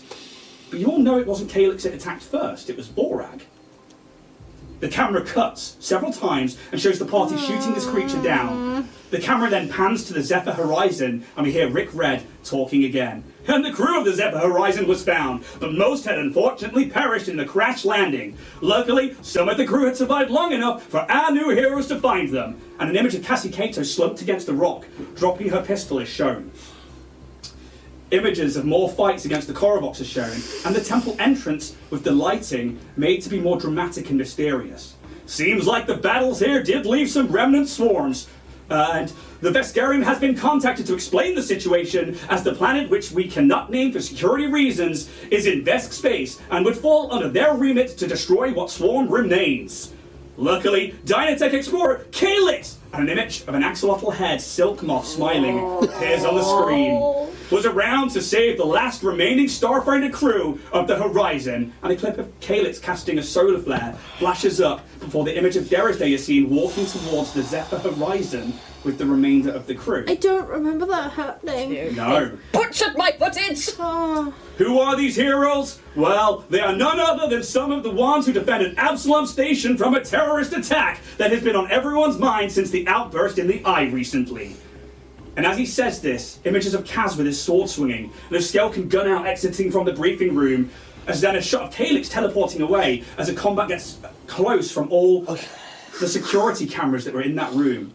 You don't come by a true hero every day, but Calyx and his team of friends really have gone above and beyond recently to bring about peace and security to Absolom Station. No! The galaxy! But who recorded all this footage? Well, we have a Dynatech exclusive live for you right now! And the screen swipes away. And the scene we see begins with a banner on the bottom of the screen. Dynatech Industries. You fucking dare. Future perfect. You fucking know it. And then it says, Hastoki, all the assistance you could ever need. The image of an exceptionally clean and sterile medical lab where smiling, excited scientists bustle about carrying vials or boxes, containers of various medical equipment. The scene spins and we stand in the lab, but with only two people. An Oshuru, a snail-like humanoid with a large shell, two long stalks with big bright eyes, lined with fake lashes, and a human male, maybe about 6 foot, just shy of that, extraordinarily slim but broad-shouldered, and they hold themselves with a sense of strength yet grace. They are young, they have jet black medium-length fringe that is very voluminous, and they have this beautifully sculpted face and fantastic cheekbones with a jawline. They wear these black circular glasses that completely cover and obscure their eyes. and a really casual, like, turtleneck style shirt that then points really quite extravagantly off. And this is all skin tight, which is then underneath a grey blazer and then some grey suit trousers. Then they also have these like fashion buckles up the outside of them. But their skin is almost pure white with how pale they are. And they have these small, almost black lips that smile, a faint smile. The Snalian holds a thin mic and begins to talk. Hi, fashionistas of the Pack World, it's me, Joji Corral, and I'm here with Head of Infosphere and Marketing, Elijah Rose Lauren, who is going to tell us all about the new Hastoki workforce available for purchase now. Wait, what? Mr. Rose Lauren, where do we begin? What is the Hastoki workforce, and what is all the buzz about? The pale man calmly smiles and begins talking directly to this Ashura, this snail-like being. The Hastoki workforce is exactly what it is. A cheap, yet highly efficient bioengineered tool for any business with large personnel needs. Instead of filling your office with the people who are bored senseless by bureaucratic paperwork and menial, relentless tasks, the Hastoki have been engineered to revel in it. Worried about rising costs of living and paying wages to new employees? Then the Hastoki are the answer. For a bioengineered tool with a very small sense of self-awareness, they respond favourably to the smallest of rewards. They are not subject to the same costs issues with regular workforce and are designed to be approachable and easy on the eyes. Many could be used to fill dead office space or make fantastic PAs and receptionists following their programming, of which will be designed around your business needs. Essentially, they are low sentient AI with hands that you can apply to all manner of work. Oh my gosh, these sound so useful, and look how cute they are! And with that, the camera pans out, and a 3-foot-tall, calm-looking Hastoki with white fur, sporting a grey eye patch, stands staring into the camera, all cute and plush-like. And who are you, buddy? I'm TX9095989. Well, I like that, man. Can I be buddy? And are you happy to be part of the workforce? Oh, God, gosh, I am. I'm so excited to get to work. The camera pulls back to Joji and Elijah. Well, Mr. Ruffler, thank you so much for that amazing exclusive. Back to you, Rick. And the camera switches back to the Raxolite news anchor. The heroes will be pulling into Docking Bay 4 soon, and there is only limited space, so get yourselves up there and welcome them back. And the screen changes to black, and a simple broadcast of a Lashunta electro synth band, and you are left to navigate your way back to Absolom Station. This is bad. We're gonna go to break. Wow, that was a lot. That's a lot. This is a lot. To unpack before we land. We're gonna go to break. Yeah. Yeah. We're gonna be back in about 10 minutes, guys. Yeah. Put some seatbelts on those ears because you're about to go for a ride. See you in a minute. If you haven't already, please go and check out Warrior Prince 3D using the link warriorprince3d.etsy.com for all your 3D printing needs, and use the code TOTHESTARS for a 10% discount. That's TOTHESTARS for a 10% discount at warriorprince3d.etsy.com. So please, sit back with a warm cup of tea and join us on our journey to the stars. Enjoy. Ho ho! It's been 10 minutes. I wasn't paying attention to the clock. We're back for part 2. As of Starfinder, after some TV revelations, as the crew have made their way back in. How are you guys feeling? We've got Kaz, we've got TJ, we've also got Steph and Jack. Hello. How is TJ and Kaz feeling? And then we'll talk about how you two are feeling. God. I think as a part of Kaz knew that this was going to fucking happen. Just something to do with the camera footage that TJ was taking. It was going to come back on us somehow, and it's worse than he thought. So how's Jack feeling about it? Yeah, I mean it's fun. I like it. I mean it's just a big challenge now that we've got to get across and somehow manage it. And yeah, I guess we'll just see where that leads to. And what about TJ? How does TJ feel with that particular exposure? He's furious that his artistic vision has been twisted in such ways.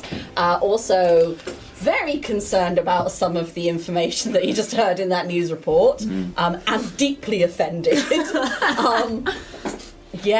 Many emotions. If he was holding the orb right now, it'd be having a field day.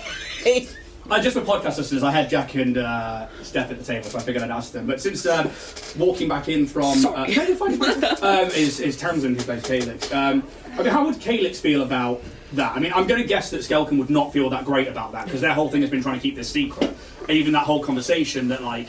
And now this, like, news reports come out, and it's like, I fucking told you! So I think I've nailed that for Skelkin as Emily's just walked back in. Would you say that's about right? I don't think I would have said fucking. Oh yeah. How's Calyx feeling about it though? I mean, you were poster child of Dynatech. Yeah, was poster child of Dynatech. Kind of forgot that was a thing. I mean, he knows that he's been sponsored to be there and everything, but he's kind of been so happy, like in the backwater, just doing his work, that now he's like in the front. He's like, oh god, yeah, I forgot this was a thing. Thought that was part of the whole contract, and like. Yeah, also just worried about TJ and everything. With that revelation, and as we move back in to part 2, let's reset the scene. You've only, in the past 15 minutes, re-entered from the drift back into the Galarion system. You can see Absolom Station, you can see the busy comings and goings of shipping lanes and of just general vessels. The busy system that is the Galarion system. But then this message came in, and you spoke to Zano and Kimpaya, who completely controlled the situation and the conversation, basically told you to come back for a debrief, and then told you, only via proxy of talking to each other between Kimpaya and Zano, that footage was going out and they were ready, and that, you know, in your own time, make it back to Dynatech.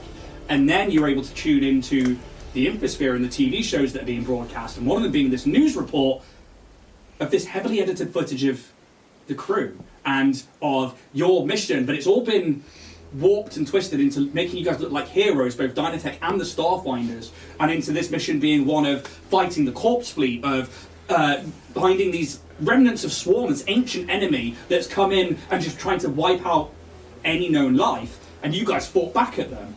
And it's obfuscated everything else, even implying that Kato was a dying crew member that you found, and the only survivor was Derrisday, and you guys are bringing them back. You know, I'm going to hand over to you guys now as you kind of... I imagine there's like a minute of stunned silence where, like, Derrisday's face, his jaw is on the fucking floor. He is like, at least they didn't show the orb. Someone's going to have seen it though. Yeah, Dynatech will have seen it. I'm sure Starfinders will have to. Right, we're going to have to fuck off that plan and just hand it to him. Well, I mean, We can't have the orb. their mission wasn't the orb. Even when I went out, their mission wasn't the orb. Their mission was mapping, and you've got that, right? Yeah, I've got. I don't believe they'd let us keep it. But that was my mission to try and find that. So I don't think they've got a leg to stand on there. So how will find? Yeah. You'd be surprised. That's a fair point, I suppose. The way they just controlled that conversation, I don't think we're going to have a choice. I think we should expect resistance. Because if they do want the orb, whether they've asked for it or not, they're going to try and get it. So Okay. I guess we just need to keep ourselves on our toes. And just... Why would they want it? Kato didn't work for them. She just ended up working there because she said she had shown a vision or something. Dynatech has quite a big research division, and they're always interested in new ideas and new technologies, even or ancient ones as well. So they may literally take it for simple curiosity reasons, let alone that. But they'll find out soon enough what it is. Ask for it. I'm not just going to hand over something that the crew died for, that Kato was willing to kill for, and that you guys put yourselves in danger for. No. I guess we just have to take it as it comes. But also, Starfinders, like we were saying, they've eradicated every record of these things. But it doesn't necessarily mean the Starfinder Society. That could just be one person. It could be the Society. And which one person do you think had the power to do all of that? We don't know until we dig. Yeah. And you guys stand there in this bridge of your new ship. Steve comes over the comm. Are we heading towards Absolom Station? Oh, you've Yeah. not got a choice, Yeah. so... Docking Bay 4. Docking Bay 4? Fucking turn around and go. Are you okay? No. No. You're not a Yosoki. No, I'm a Hastoki. Not a Yusoki. You knew, though, all of that, though. Oh no, I knew the basis of it. I knew where I came from. I didn't realise that I was property. Apparently. Well, You're not to us. no, you're sentient, bro. How can you be property? And then Steve is like, I am sentient. Hang on, so I did hear correctly that they said AI though. Yeah. They essentially said that they are an AI implanted into a bioorganism. It's a bioengineering job. So they are a low-level AI with a slight sense of self-awareness that respond well to menial rewards. Is the was the line that this Mr. Rosluren, this young, gaunt-looking male. Did you know who that was? Did I know who? You know of Yeah. them because they are the head of entertainment and marketing. Yeah. But you've never met them.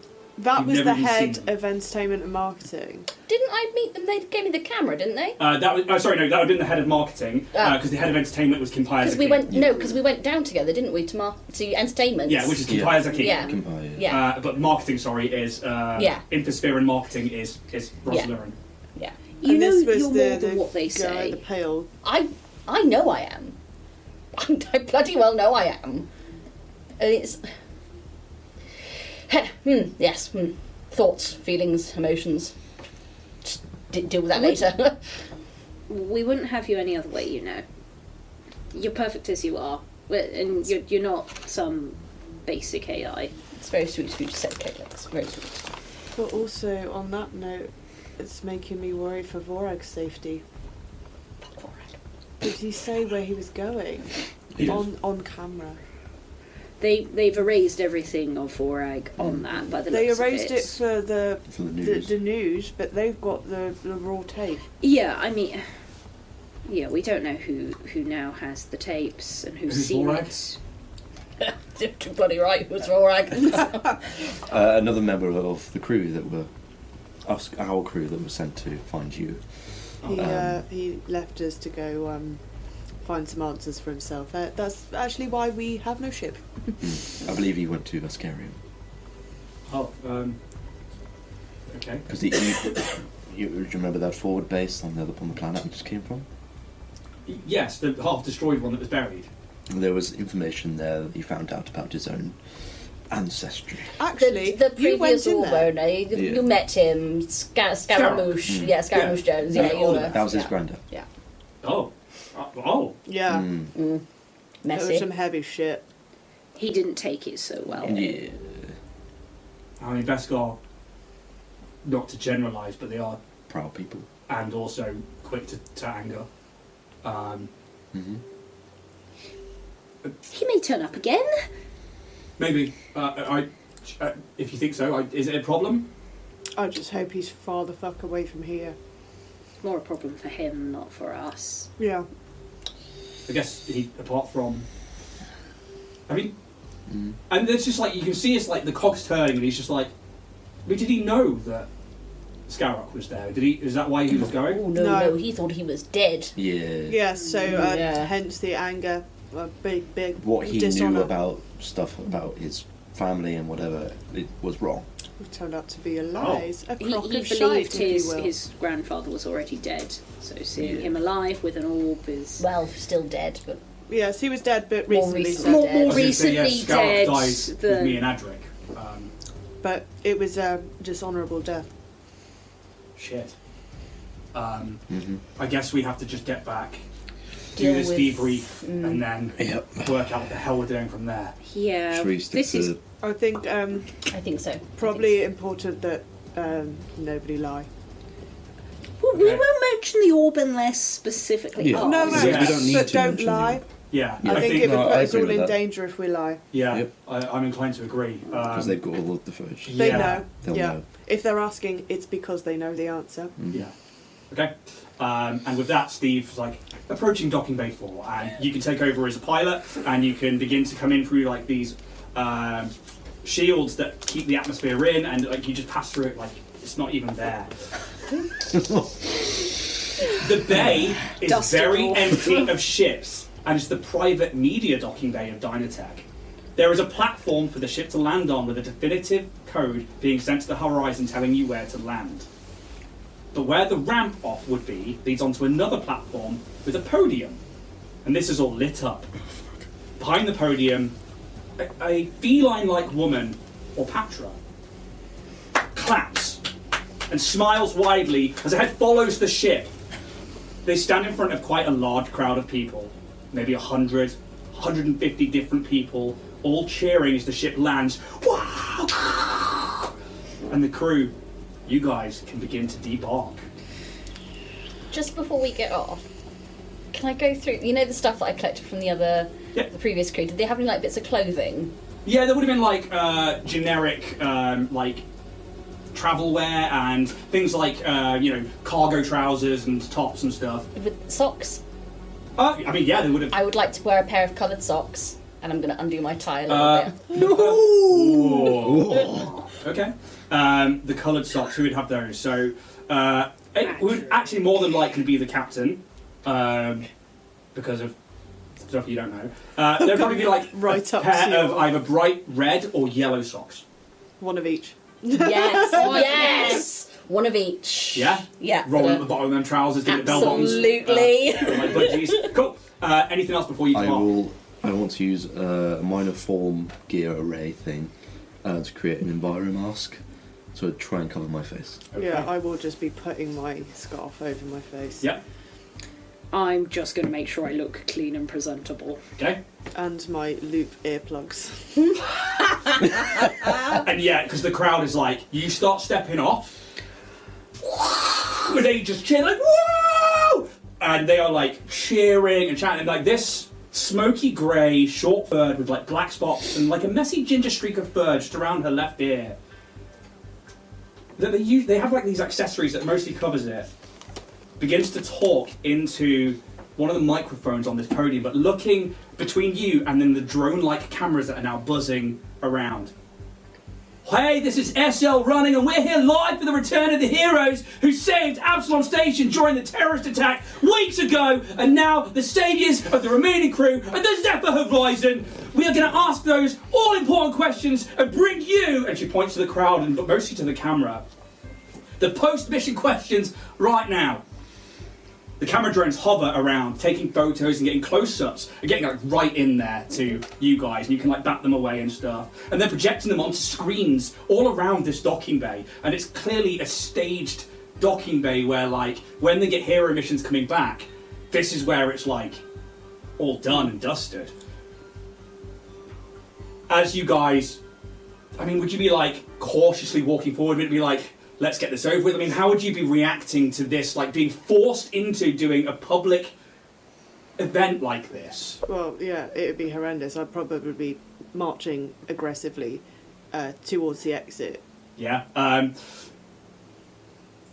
Hard to get to with that crowd around. You have this podium and this like stage where you would have to like try and get off it and try and get through the crowd. But you can certainly try. What about everybody else? Media training kicking in. Yeah. I think having known that, like, need to be presentable, that's part of what this is, gonna sort of get a vague confident face on, walk out, hold hands up, and I'm gonna cast Illusionary Star Fields. And the star pattern will be the edge of going between the drift and out that sort of those purple and red dark clouds and the stars and the sort of change in the warps and stuff, and I'll just have that as a cast around the crowd just as a sort of slight distraction to be like, yeah, look how cool outer space is. How amazing it is. This is what we were in. Space! Yeah, and the fucking crowd goes wild. They eat it up, and like some of the drones like start to look up to it. And as you go to like make your way off the stage or anything, this like feline hand grabs your shoulder and it's like, "How does it feel to be back?" Oh no, that's the wrong voice. "Oh, how does it feel to be back and to be celebrated as the heroes you are?" And like a microphone is just shoved in your face, really uncomfortably. Do you answer or anything? No, I mean, I say we have a debriefing to get to.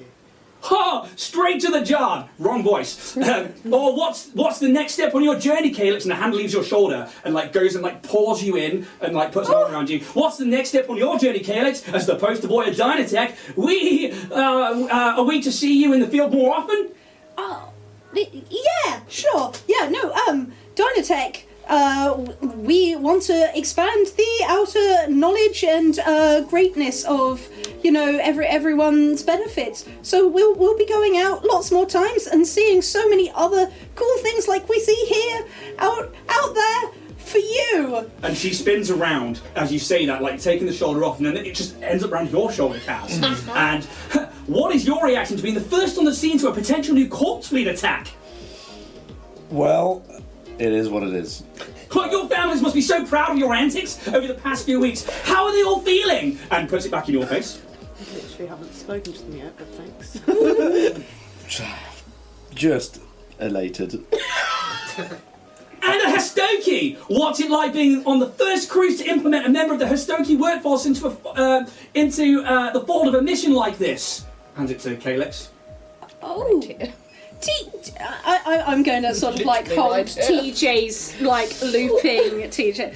TJ's amazing, absolutely, just one of the best and kindest and most amazing resourceful people I know, and a really great member of the team. And this like feline, really slender but beautiful looking cat lady leans down to you. She's like, "And how are you, little guy? Did you have fun out there? Well, that's all we have time for today. Let's get our heroes back into Absolom Station I spit on you. and get some much needed R&R before their next mission." And with that, SL begins to walk in front of you, leading you as security officials in Dynatech military guards and black SWAT-like outfits begin to part the crowd and make a path to the hangar entrance, lined with people snapping pictures with data pads and hover drones. Amongst the crowd of cheering station inhabitants, some regular-looking civilians stand out to you all.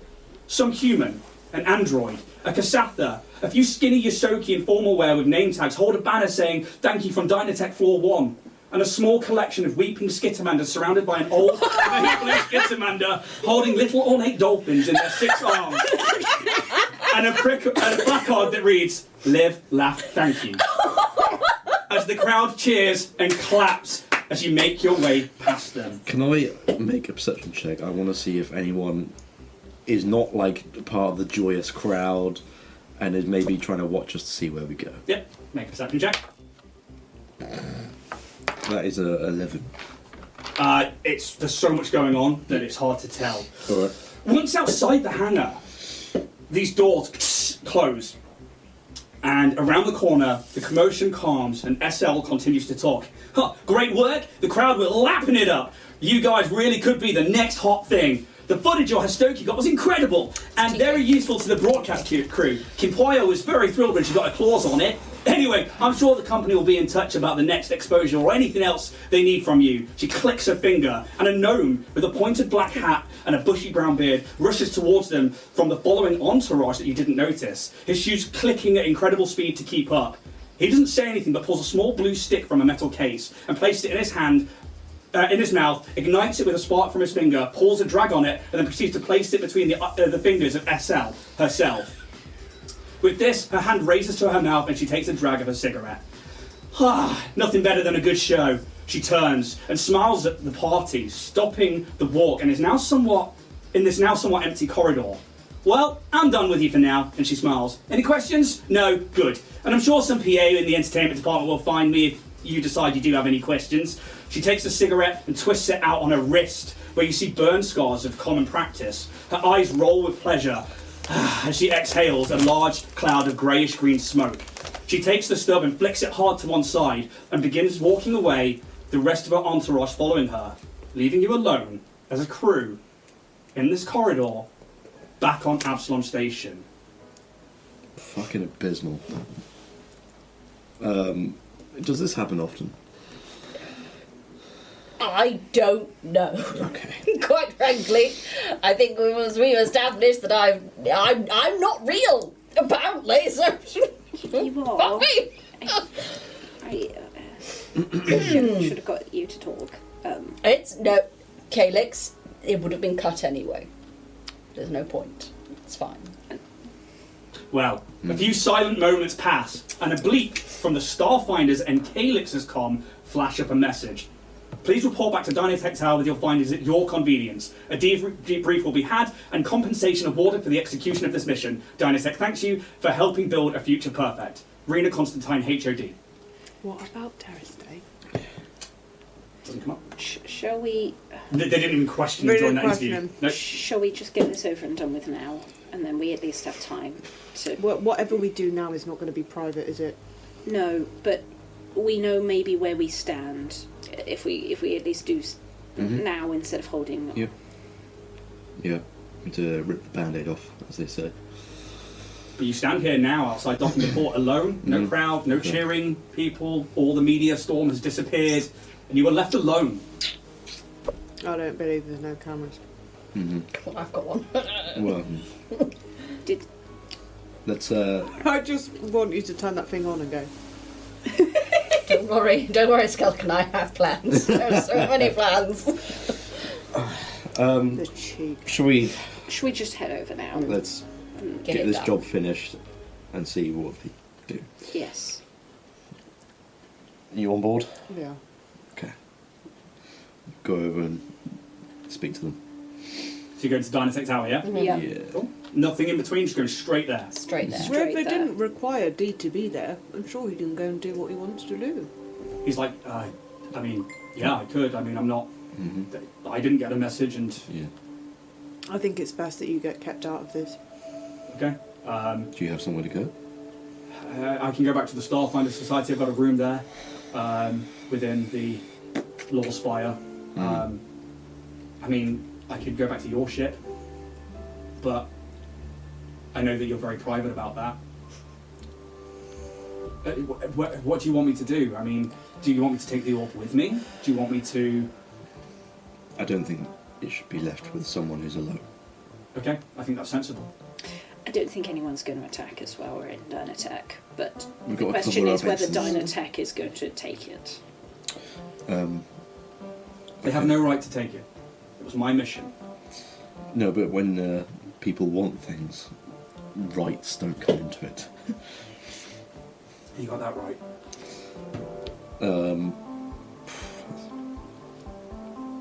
I don't like the idea of you being on your own, because I think, you know, if someone wants information, you could be... Is it worth sticking on Zephyr for a bit? I mean, I can do that. We can ask Steve, well, we can lock the doors and I can wait there. With all the crowd still in there. They've all dissipated, Yeah. haven't they? They were like pushed to one side so that you create a parting so that you could leave. And in these moments, you don't see people leaving the same way you did, but you don't know if they've now left that hangar bay. I mean, we can always check. I don't know how much. I mean, and he points like down the corridor where this Patra, this cat woman, has just like walked away. He's like, I think the main event's just left. I think whatever feels best for you. I mean, I'm pretty comfortable at the Law Spire, but if you think it's safer on the horizon, I'll wait on the horizon. It might be worth being on the horizon just to make sure no one Just for now, because we don't know gets who's involved. on. But aren't they going to want to check out the ship? It's not really...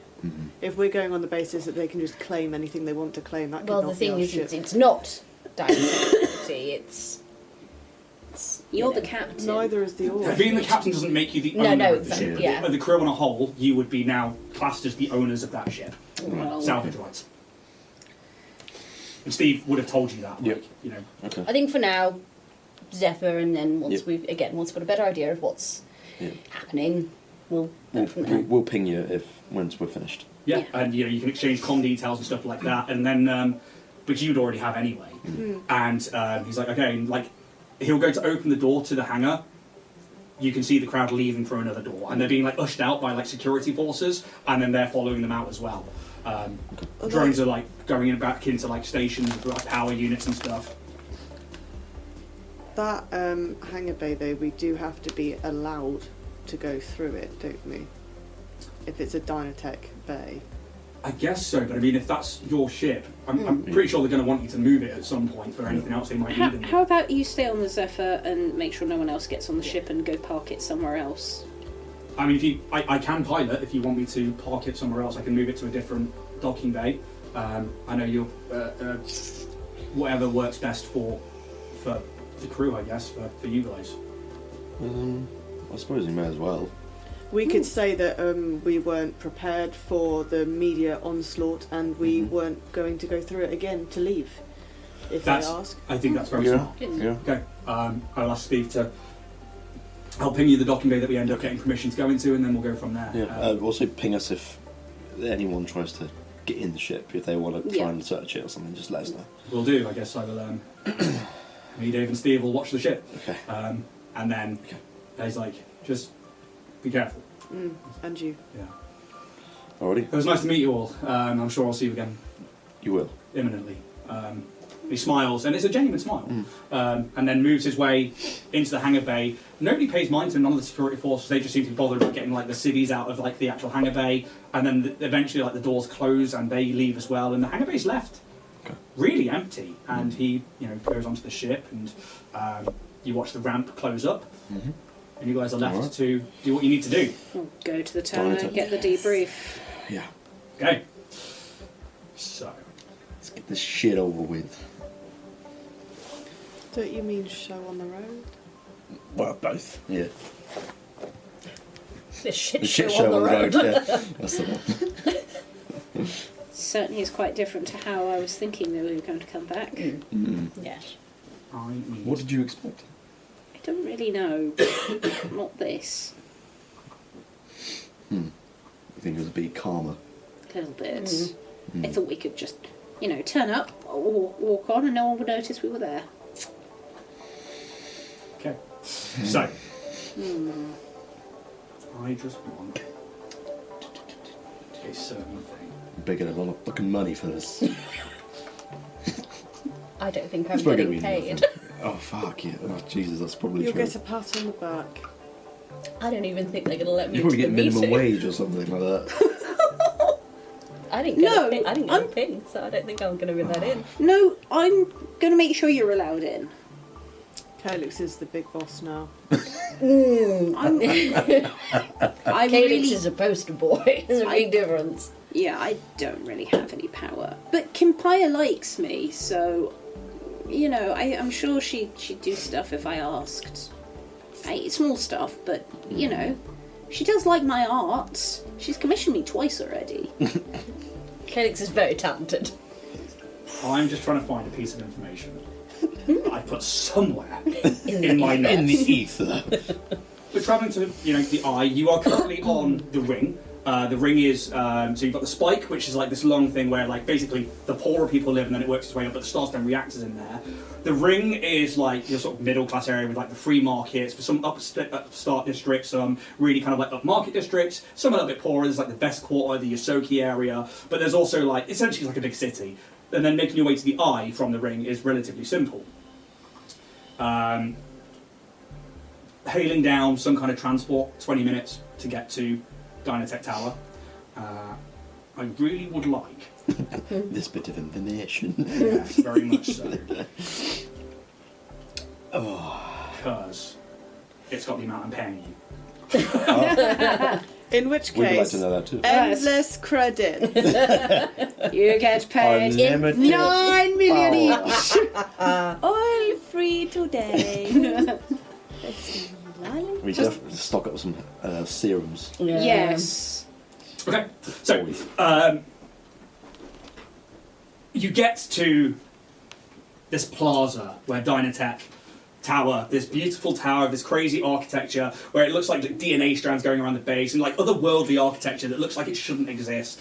And it's a very calm, serene plaza of stone, and then this like clinical white skyscraper reaches out towards this dome that shows the the starry fields of systems far and wide. You enter the lobby, and it's clean. All the screens that were cracked a few weeks ago have been replaced. It's immaculate. The little topiary garden of different bushes and flowers to one side chirps with birds, and there are people eating their lunch. Up on the balcony, mezzanine, there is like people working away at their desks. There are people coming and going. The first thing you notice, though, is that a young Lashunta sits behind an immaculate desk in the centre. They are talking to two individuals. One of them, as you get closer, is a... Well, I'll read you this description. The two people talk to her, like laughing and like chiming along. She seems flirty, and they lean casually at the desk with cases by their side. Can you give me a perception check, please?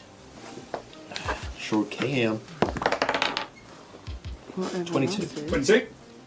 23. 23. Maths. Never rolled 2, 7, 40, 25. 5. Woo! Cool. Anybody above 15? There are like blood spatters on the outside of these cases. Not like pouring blood out, but it's definitely like organic matter that's been like sprayed.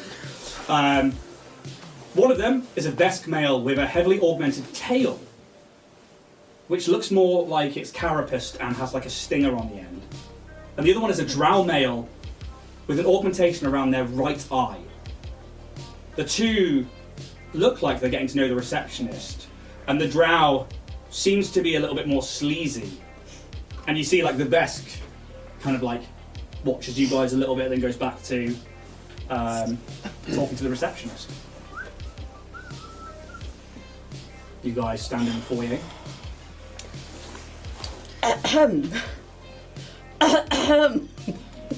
And she like stops talking to them, and she like looks over with like a raised eyebrow. She's very young. She's got this like short, bright green hair. She's got these two perfectly same length antennae that have this like glowing blue light at the top of them, and she has these like little pock marks down her cheekbones that come to here that look stunning. Her eyes are this vibrant blue as well. She's like, ugh. What? Hello, madam. Lovely day. You're looking well. We were hoping to have a meeting. We've been called and we've just come from the Zephyr Horizon. Have you got an appointment? Yes. Name? With the crew of the Zephyr Horizon. We're here to T-4862HC4XP. Ah, yeah, I got you. You need to go to floor 220, and then she pulls out like a card from a little data pad that press it out. You would know this to be a lift key. Yep. Here's the key card to the elevator. It will grant you access to floor 220. It's a temporary card, useful for one ride.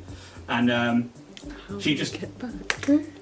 I'm sure it's like a return thing. I don't know. And then she just returns back to like chatting to this like drow and this Vesk, and she's like, "Arthur, tell me more." Like it's like properly like just flirting with them. Yeah, you guys like to do.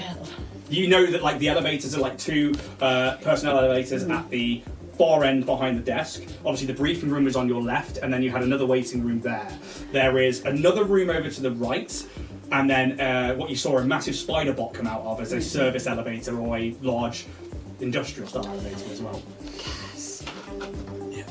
Do those... obviously, this is Stage Whisper away from these other two. Yes, Calyx. Yeah. Do the augments on those two look familiar? You're far better with augments than me. Can I make a check? You absolutely can. And as you look, the drow kind of like cocks his head towards you a little bit, raises an eyebrow, and then goes back to chatting to... Engineering check? Yeah, absolutely. And then you get to reduce the DC because of your... Because of my ting. Because of your ting. I believe that's plus 9. 18. 18. The augmentations are perfect. They've been grafted in properly. They are really well done. Mm-hmm. The one around the eye is obviously something to do with an ocular adaptation. Mm-hmm. The tail is an interesting one because It's quite unique. Yeah, because most desks have a tail anyway. Mm-hmm. They've obviously had theirs removed and then replaced with another tail that then clearly has an injector on the end of it that is obviously like a stinger, and it's almost like scorpion-like. Yeah, okay. Do I know maybe who could make that kind of thing? I mean, companies that make cybernetics. I mean, you can give me a culture check. and I Because will it lower seems the like DC. quite a high-tech kind of... Yeah, sure. You can give me a culture check and I'll lower that DC for you. Alrighty. Beat at 15. Beat at 15. Come on. No. That's 11. There are loads of companies that make augmentations. Yeah, I mean, from you knowing more about them and stuff like that, it could be a number of corporations on Absolom Station and some far and wide throughout the Vescarium, the Pact Worlds, and yeah. They seem pretty normal. The tail is a bit strange. It's very unique and, quite unusual for a Vesk, I think. To completely replace a tail. Doesn't Maybe quite he seem lost it in quite full. battle. I mean, there is that. Maybe. Maybe he lost it getting all that blood on his briefcase, which I didn't see. So No. Well, it seems But I mean, like- it is a thing, though, the blood on the briefcase. TJ just clutches his a little closer to him. Should we get in the elevator? Yeah. You get into the elevator and you swipe the key card in the thing, and it comes up with a little thing, 220, and the elevator very smoothly and quietly goes up. And as it does, little kind of like reports and stuff begin to go off in the background. Where it's like, missing crew Zephyr Horizon were found and reported dead by Calyx and his crew of Starfinders. Then the other one is going to be like, Dynatech released the new Histoki, and it's like, like Mass Effect when there's like, Yeah. it's basically that is going on in the background behind it. Other ones are like, by now the new, and it'd be like new perfumes and stuff I did like that one. Yeah, and it's like a mix of like Good job. marketing and also like news reports. You know that key card? Do you think anyone could have printed off a key card? You know how the guys were trying to break in? Yeah. Yep. They could It was have. coding, wasn't it? Yeah. So, Yeah. This piece of information. Really bothering me. So, let's go with. anyone else think if we don't say the right thing that was our assassin team? we could take them. I have no idea who they are. They could be anyone. They could just be mercenaries. Folks, Yeah, mercenaries for us. We're so not getting out of this I don't job, know. We'll get out of this building. Well, you guys. You'll come. Oh, I'll be sent home and then I'll be sent back to my desk. That's what's going to happen. Yeah, fully. Yep, that'll be it. Oh no. If they do that, are you just going to go along with it, or are you going to come with us? I'm going to sort of look around the elevator. I will be compliant in everything that my employer requires me to do. Understood. Very responsible of you. Thank you. It's almost like I formulated that idea on my own! The 1420. Where is 1420? I have a feeling we're going to have to buy TJ. Boy, TJ. Oh. God, yeah. Holy shit. But this leaves the It does come as a package deal, I'm just going to say. This is what I mean, like the poor wife, like. Okay. The elevator eventually, as you watch those numbers all the way to 220, slows. To use an oxymoron, rapidly slows, but smoothly, and stops, and the doors. And in front of you stands a shakalata. Or make a culture check. Shakalata. Exactly what I did. Wow. What is this Wow. culture? Culture. 8. 22. 2. 22. Sorry. Just so excited. See, I had a different answer. Anybody over 15. Shakalata is this being of. Well, I'll describe them first. Standing in front of you, centre of the corridor, the whole being comprised of energy and light. 10 foot around them is bright light that reflects off many of the clear metals disco in this room. Both. A fucking disco ball. They are They have a long, hairless head with this androgynous figure. They're about 6.5 foot tall, very slender. They have these 2-fingered hands that is elongated, but they wear like a black set of military garb like the other grunts. But this rig seems a little more trimmed and customized. They sport the Dynatech Industries logo on their right white pauldron, and they have a red target crosshair on their left pauldron. Their voice, as you see them, is calm and soft, but can you also hear it in your heads? Ah, welcome to floor 220. I will take you to see Rena Constantine. And a Shakalata is a being comprised of energy. They are usually 2 psychic entities of children that are separate, and they come together when they find a soul bond to form an adult. You've seen them before, Felix. This particular person, from a distance, you would have seen them on Koshoria. Okay. But only from a distance, like nothing negative or anything like that. I've just seen them, I've not interacted with them. They're just part of the security forces there that protect. If you would like to follow me. And they turn around and they walk towards the dance corridor. And as you walk down the corridor, there are these, and it's all like gunmetals and very different from what you're used to, especially on like your floors with this like clinical white, and from what you guys have seen beneath. And there are like, you'll go past an office with the door open, and there's like 2 people in the same sort of military guards with like maybe different symbols on their shoulders, but always with the Dynatech one, that are like talking over a holo map and then writing things down and going, yeah, if we deploy over here and maybe do that. And you can tell this is like some sort of security force, especially yourself. And this is all like different briefing rooms and different like ops rooms and stuff. And eventually you're led down this main central corridor to another elevator where they take out a key card of their own. You will have to forgive me. It is a private elevator to her office. And then swipes a card, and then opens up, walks inside and beckons you all in. Okay. There you go. And with that, the doors close, and this music begins to play that is like... What languages do you all speak? I'm assuming Denmark. I think it's treats. I've got languages on the front page, and it's nothing. It's fine, so it'd be common and... Desert, yeah. I assume mine's literally just common then. Yeah. Yeah. You would also speak Yosoki. Okay. I can't see. I don't know where to look. I don't know. Maybe it's on quick.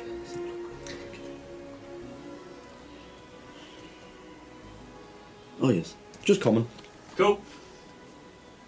It's on quick. If you go down on quick. Well, there's nothing there, so... That's fine, it'd just be common and Demai then. So... There's just like, I mean, do you guys say anything at this point, or is it just waiting and riding up? I'm not saying anything. I don't need to say anything, so I won't. Okay. Goes up. Doesn't take long at all. It's seconds in there, and then and the doors open. The room that you're faced with is on one of these pages. It's obviously a very affluent ode to dragons and to maybe like, because there's not like gold everywhere, but it's clearly like pictures on the wall that like look like treasure hoards and stuff like that. Can you all make me a culture check, please?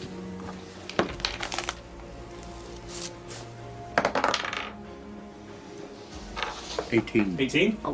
12. 12? 22. 17. 17, cool. Anybody above 15? This is clearly an ode to like the dragon hordes of Triaxis, which is like a draconic homeworld of the Galarian systems. There is a lot of dragon effigies along the walls and in pictures and like carved in, and it's like beautifully done. And there's like less gaudy gold, but just like the honour and pride of like battles and stuff. Then what you see behind a desk in front of you is are 2 people. One of them you have met before.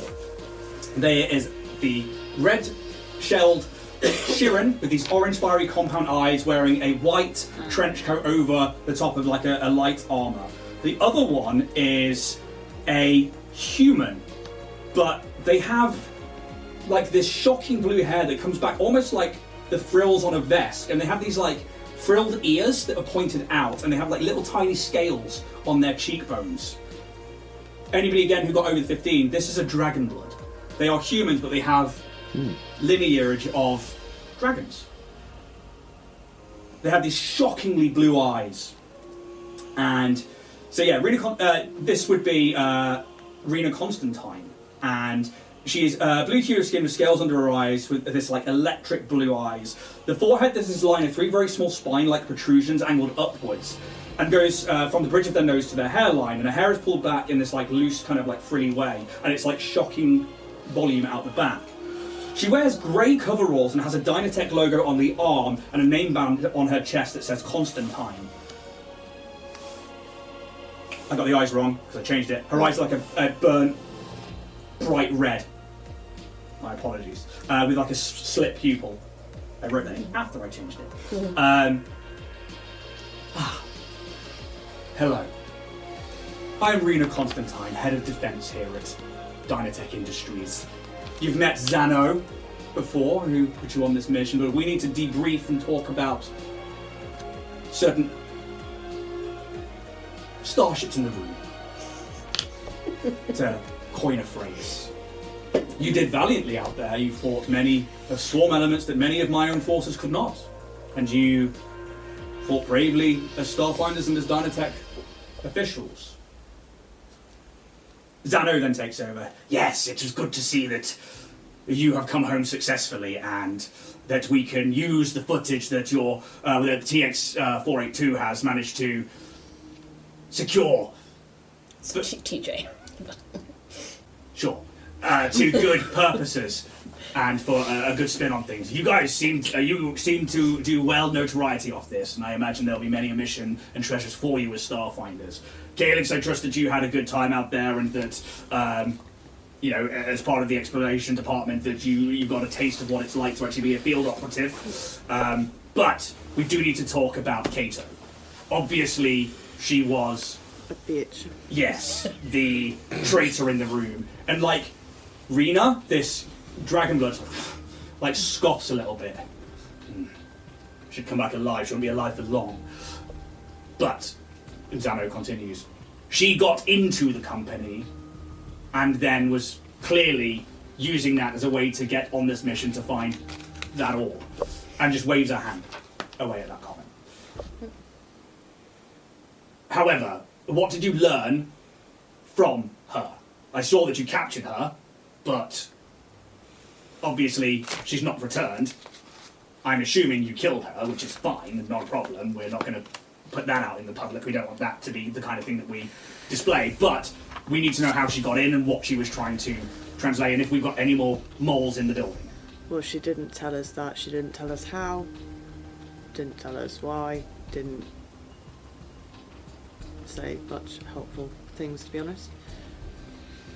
I mean, she got in by applying for a job and got the job. I mean, that's how she got into the building, but why is the other thing. I mean, did she tell you why she tried to get the job here? She said she had visions of Yes, Dynatech visions. building and of then the missions that she was meant to go on and etc. She had yes, these mysterious mind-linky things with potentially a greater being. We're not sure. I don't think that she knew, to be honest. But she knew that this was what she had to do, and she was going to go to any means. And those red eyes of Rena Constantine, this dragon blood, don't leave your eyes. Mm-hmm. She's just watching. Yeah. Zano is then like, do we know if there was any other contacts that she had? Or was she working alone? We don't know about context, but she did have a thing on one of her pauldrons depicting a sort of open mouth, jawed thing coming out of like the ocean.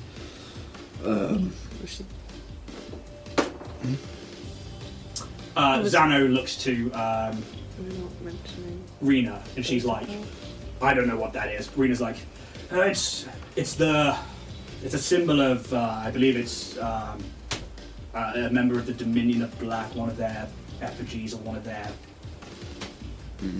possible things. So we're saying that the Dominion of Black had something to do with it. Well, she was wearing a depiction of their symbol, so that's she something. writes something down on a data pad real quick.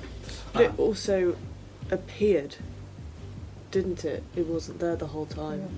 Well, she had used a lot of camouflage and sand and things. Yeah, she had covered herself with just sand that and we stuff. We couldn't didn't see think it at the time. When we thought we were trying to help her. Well, the Dominion of Black, and like Rena like stands up and like begins to like do that thing where they like walk around a little bit, where they obviously are pondering. I mean, there's not been any trouble for anyone else in the system, which is interesting. Do you know? Should we just not hand it over? I want to be. What about the communication pad? Yes, the compad. I think it might be worth showing the Well, compad. they literally asked if there was a contract, I mean, and we just fucking lied. So I was just giving them a piece of information. Anyway, compad. There you go. Oh, is this This Kato's? is Kato's compad. I had a look through it. No, there were no messages coming in, but there are messages going out. I haven't deleted those. They're there. She takes it in. I'm pretty sure African roll's going to be fine. Yeah. In seconds, she's in it. She's like. Yes, she has scrubbed the messages coming in, but has left the ones going out. This clearly originates from within inside the Galarion system, possibly Acturn. I'll have the IT department track it down and have a look. Thank you very much. I'm sorry to hear about the crew of the Zephyr, but as for Starfinders, that's the nature of the beast. Indeed. As for Dynatech, and Zano speaks up now. She's like, yes, the current data is downloading from your ship for the mapping. So thank you very much. We will obviously take into consideration everything that you put forward on this mission. I'm sure that Kimpire will probably want to use you a bit more as a poster child for the marketing and media departments. they're literally telling that to your face. Yeah. No, I knew what I was being sponsored for. Oh, okay. She's very excitable. And then the Dragonborn chimes back up again. Well, I guess it's a matter of payment, really. And we wouldn't normally pay people for a mission that they've pitched themselves and we've already put in our 2 cents, but you've done something for Dynatech by rooting out this corruption, this Cassie Cato from the Dominion of Black, it seems. Would 1,000 credits seem amenable to you?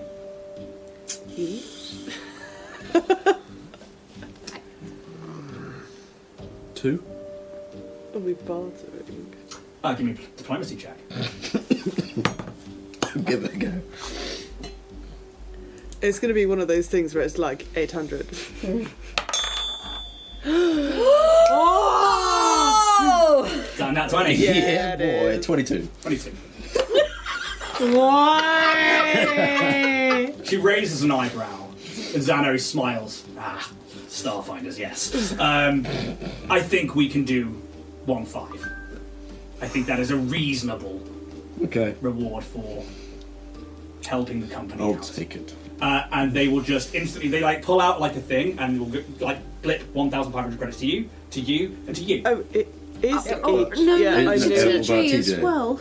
TJ requires no credits. TJ would like credits. TJ definitely wants TJ credit. is as much part of this crew as anyone else. Actually, TJ was the captain of the crew.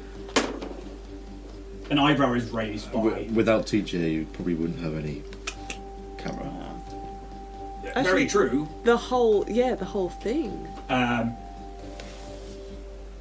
I could always go back to all my friends and colleagues and talk about these wonderful things that I've heard about breaks and holidays and salaries. You can roll a diplomacy or a bluff check. You're God. taking a minus to this behind the screen. Yeah, I'm aware of this. Okay, 19. That's not fucking bad. They just look at each other, then look at you guys. I mean, you can take it up with... Xano would be like, I would take that up with the head of marketing. I would take that up with Elijah if I were you. Unfortunately, you have You have been tasked with a job, you have done the job, you will now be re-assimilated back into the collective workforce. Reassimilated. But TJ was so much a part of our crew, and we wouldn't have gotten half as far without him. I mean, we can talk to marketing and you can buy them. How much would you expect that to cost? More than 1,500 fucking credits. It would be Rina who brings up a data pad and looks through it. It's like, I don't think the final prices per unit have been solidified yet, but I think we're looking in around the 40,000 credit mark. Mm-hmm. But you would have to take that with legal and finance, not with... It's all right, guys. It's fine. It's fine. However, All right. that could lend into something that I want to say. Constantine would then come in. You, 4 including 5 including Vorag, stopped an attack on the building a few weeks ago. Yeah. This is partly why we wanted to give you more credits, because we wanted to say thank you. Our defence forces are quick, but you being there on the bottom floor was extraordinarily well timed. So thank you for that. Mm-hmm. However, we have had some more information, and she pulls up a cred stick from this. Mm-hmm. There is a key code access to a door in this tower that has been sealed for some time. This cred stick, cleverly disguised as it was, gains access to that floor. That floor was sealed for safety reasons. However, in recent light of the footage you've shown, there is an orb there. And looks just directly at you. We compile and collect artifacts all over the galaxy as part of the exploration department. And Zano steps up, maybe I should take it from here. Whatever you want. Whatever you wish, even she would say. The orb in question came in from a derelict. We believe they were smugglers or pirates that had found one and then had befallen some horrible, tragic end. It was found by a Dynatech and Starfinder shuttle, but when it was brought back, Dynatech claimed the orb as something we could discover and explore. As far as I'm aware, nothing came of it. It was put into storage on floor 184. This particular floor was used in the R&D department for many storage items of things we were either going to get to or we thought was not necessarily of use to us at this point. However, unfortunately, there was an attack on the building a few years ago and somebody had activated something in there. We don't think it's associated to the orb, we just think that is the collateral in there. And the floor had to be sealed and disconnected from the rest of the mainframe in the building. However, the attackers have a key card to this door. If they were to be successful in infiltrating, they potentially could destroy Absolom Station. We disconnected it from the floor, and this is where Rina then steps in. I think it's best I take over now. The floor in question does hold some powerful artifacts and or devices. We believe the terrorists in question had false information to steal this technology. Maybe to get back at Dynatech for being some of the people who couldn't pay their bills for things like augmentations. We expect that being the types of augmentations they had, these were disgruntled ex-clients. If that floor reconnects, there is a dangerous AI on there that could take over the station. We didn't know we had that until we tried to connect it up. It then tried to take over the floor. We had to disconnect everything and just trap it inside with no power. If they use that key code, all the firewalls go down. To which end, if you'd be willing, we will pay you 2,000 credits here and now to track down this group and deal with them. Not only would you be stopping a terrorist organization from destroying Absolom Station potentially, we will also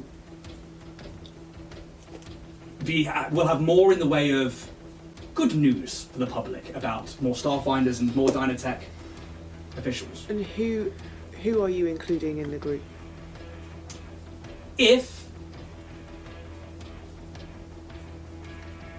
the Hastoki is of use to you, then we can include them, and it's obviously been beneficial for us so far to have a Hastoki on your crew. And will the Hastoki get the 2,000 credits? Well, they shouldn't need it. They get fed, they get watered. But again, you'll have to take this up with legal and finance. It's nothing to do with us paying them. They are unfortunately property. Go to legal. You can share your credits with them if they so deem it, but I mean, you can throw them food and they will enjoy it. TJ is more than that. You would have to talk to the boys and girls in the lab. But Can we discuss as a group? Sure. getting back also to this, you had an orb on this same layer that the AI is sitting on. Yes, we have Same many an level. artifact on this layer. 4184. If it is in our interest to gain this orb or have this orb for if Dynatech's not doing anything with it. They're not doing anything with it because they can't get at it. I mean, if you want to try your hand at going in there, but we've got, and Zano's like, I mean, I'm only in the exploration department, and Rin here is in head of our defense teams, and they're like, it was easier to just seal that floor and lose everything that was on there than it was to let this, whatever it was, out. Just to confirm, you want us to track down the group that came in here, That has the key card. Because we think they're going to try it again. but by deal with, you mean obviously take out the leader. Rin doesn't even bat an eye. She's like, oh, I want you to kill them. There's no way we can allow that to happen again. If they try and get in, that could be devastating for both the company and the station, Yeah. which by default is the Starfinders as well. We don't know how big this is. We don't know. We do have some information. We know that they are targeting people who have a grievance with Dynatech. They have not paid their bills and had items repossessed, or the reacquisitions department have had to regain control of assets. Those kind of people take that personally. But if you can't pay your bill, which is what you paid for, then that's what happens, unfortunately. That's what the reacquisitions department is all about. However, we think that the perpetrator is one of these people. However, we think that they ran out of muscle, and we've had some of our more elusive members of the defense teams listening out for any sort of information. There is a bar on level 10 of the Spike called the Node. We believe that there is a meeting there tomorrow in the next few days between this leader and some potential hired guns to try and again infiltrate the building. We think they're running out of people, so they're looking to hire, and from the gist of things, people who have, again, a discrepancy or a grievance against the company.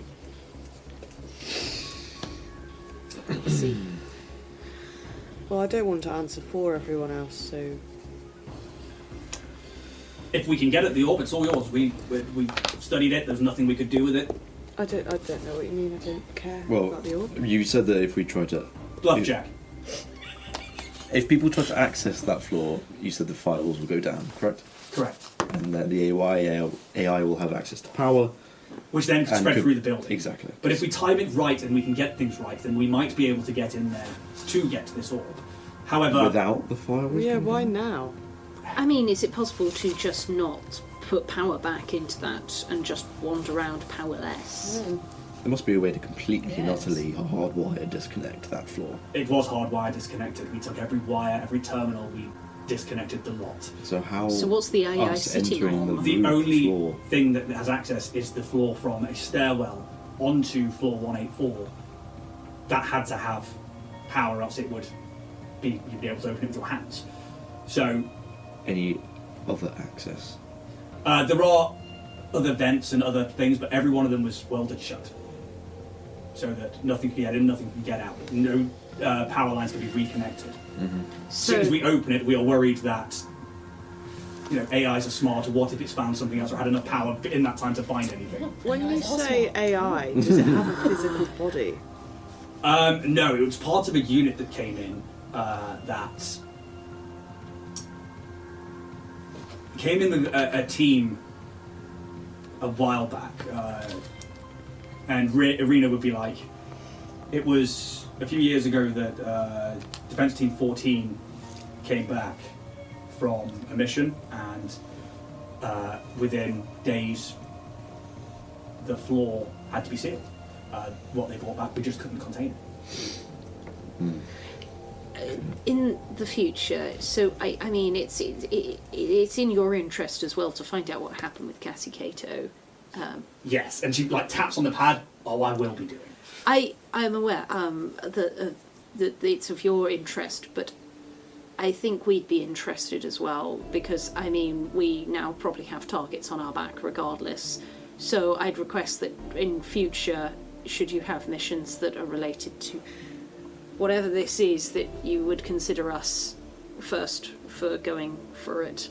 Better to have first-hand experience than newbies on the job. I agree. But if you're willing, the node bar on level 10, Yep. we'll pay you 2,000 up front. Each. Again, you will have to talk to legal if Well- TJ is to be You don't mean as a group? each. Okay. I'm just so you know, madam, I am making note of this, and once this is all settled, I will be asking for back payments. Again, nothing. No, to yeah, lose. no, I completely understand. I'm just making you aware, and it's the work day is going to be interesting, very interesting. Noted. I mean, you can talk to financing and buy the unit, I guess. Okay. Is there any other information? This place. Any other information? If you've got any questions, now's the time. Shall we? Go join the meeting. The node itself is a bar for mercenaries and bounty hunters, Good. Which is why we think they are specifically using this place to hire individuals. So money talks. Okay. Apart from that, I think we're going to need to get disguises. Okay. We've been plastered everywhere. We accept the mission. okay. That's the point. That's going to be difficult. 19. What for? Bluff check. Bluff. Okay. Cool.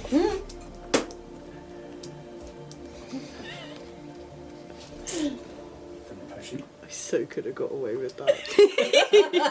You have to actually remind me what you're bluffing, or else I'm going to have to go back and read it. Or not, or we could just not, yeah. Fine. Yeah. I didn't want to. Something about the orb, wasn't Yeah, it was just a backhanded comment that got turned into a bluff check. That's how it always goes. What was it said? I've already forgotten. I don't It care was that about she doesn't the care orb. about the orb. That was it. Oh, Take yeah. care of the orb. Yeah. Cool. What orb? Comment isn't Should we retorted. be on our way? Yeah. Yep. If that's everything. Yes. Rena would be like, if you keep the camera on you, TX, then the DJ. it's not their designation, but It's my chosen, and I was allowed to choose it, and I chose it. TJ. Thank you. Then it will record. Obviously, try and get some good footage. Am I allowed to download the footage that I took from the previous trip, just to do work with that I'm hired to do? You did do a fantastic show on there. Well, Kimpire's already got it, so I imagine they've done all the editing that they need to do. You can always do a little bit extra, can't you? Stills and graphics and such. By all means, I don't think Fabulous. there's anything Thank you. necessarily important that we need to do. She looks at Xano, and Xano's like, no, I think that's everything from us. Good find on the door key, well done on the mission. I guess we'll look into the Dominion of Black, but if you can deal with the terrorist threat, that will help both Dynatech and the station. So the only thing that we've got to go on is this meeting at the bar. So the information we've got is that an employer, who we think is somebody who may have had an account with us at some point, has asked for a meeting of people that may also have unsettled accounts. Have you got a list of suspects? No. That would be There is a lot of easy. people Yeah. who potentially have defaulted on there. Easier to just turn up. Yeah. Yeah, but like you said, as us, who's just been Well, we plastered, disguise ourselves. And I will say you've got a prime opportunity with a former disgruntled employee. who wasn't plastered, but was still shown. The we're gonna Shakalata, have this to long-headed infiltrate. yellow, is like, if that is all, and points to the elevator and then ushers you inside and leaves you all, well, takes you down to the next level and would walk you back out to the main elevator. And then... I do have a question that I probably would have asked. Yeah. Like, after bringing up the disguise, why us after you've just plastered us all over? How are we going to achieve this easier than a You are new team? Starfinders. This is part of the thing. If we send in a defense team, we will just look like a militia that is trying to, breach certain things. Station security are useless, and the stewards only deal with things that bust the pact. But what about a different group of Starfinders? Well, we trust you to get the job done. That's fair. You've already done right by us once. You seem very capable, and not only that is that, and they just smile at Calyx. Kimpire would like to see more of Calyx as a field operative. It looks good for the company. Also, you need to do it with time. Just loosen it even further. Yeah, neither of them would actually say that. Neither of them give a shit.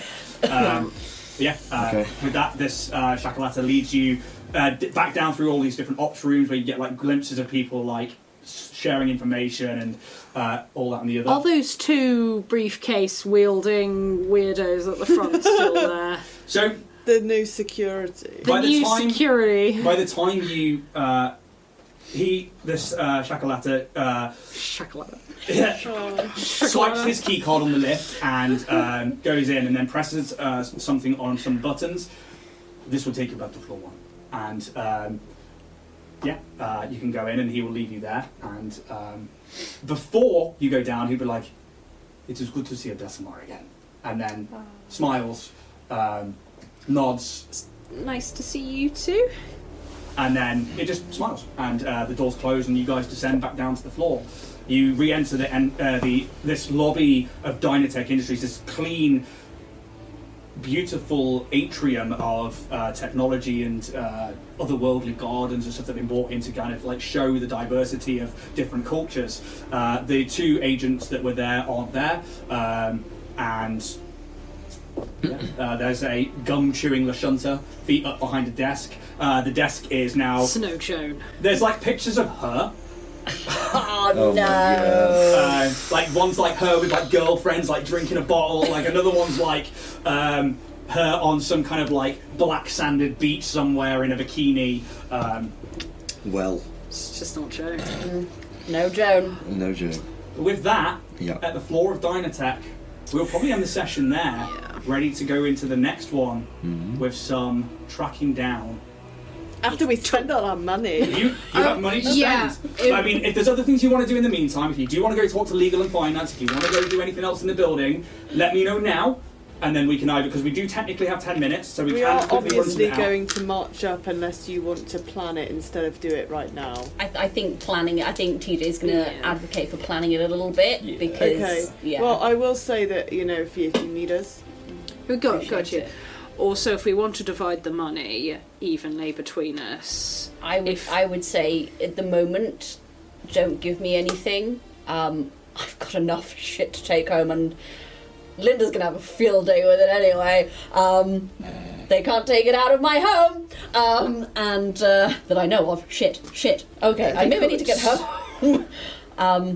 But I would like to. There is one thing TJ would like to do. Yep. I would like to take out one of my little Dynatech Cares plasters and just very lightly cross out the cares, and I'm going to send a picture to Vorag.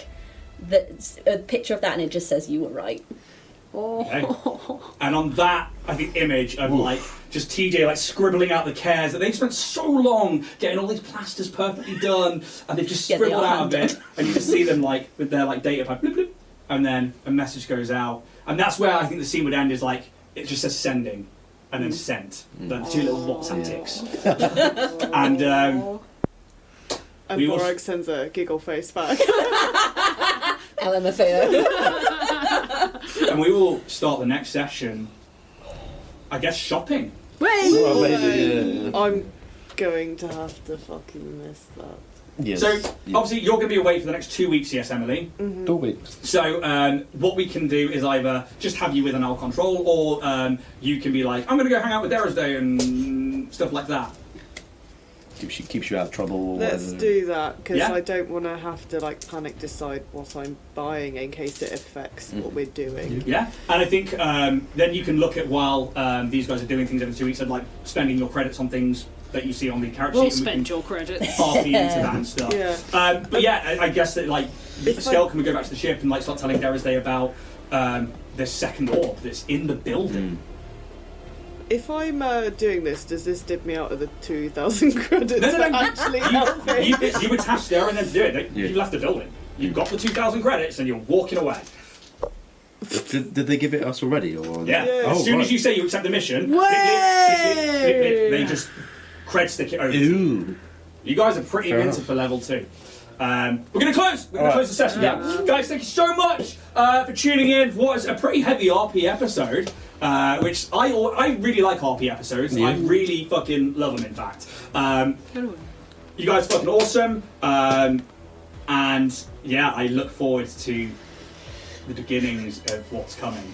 So, to podcast listeners, thank you so much for tuning in. Please go check out those codes, so Dragonborn 10 on Roll and Play Press, 2 stars on Warrior Prince 3D, and to anybody watching on YouTube, again, thank you so much. To all of you in Twitch chat, I can see you now. Thank you so much for tuning into the show.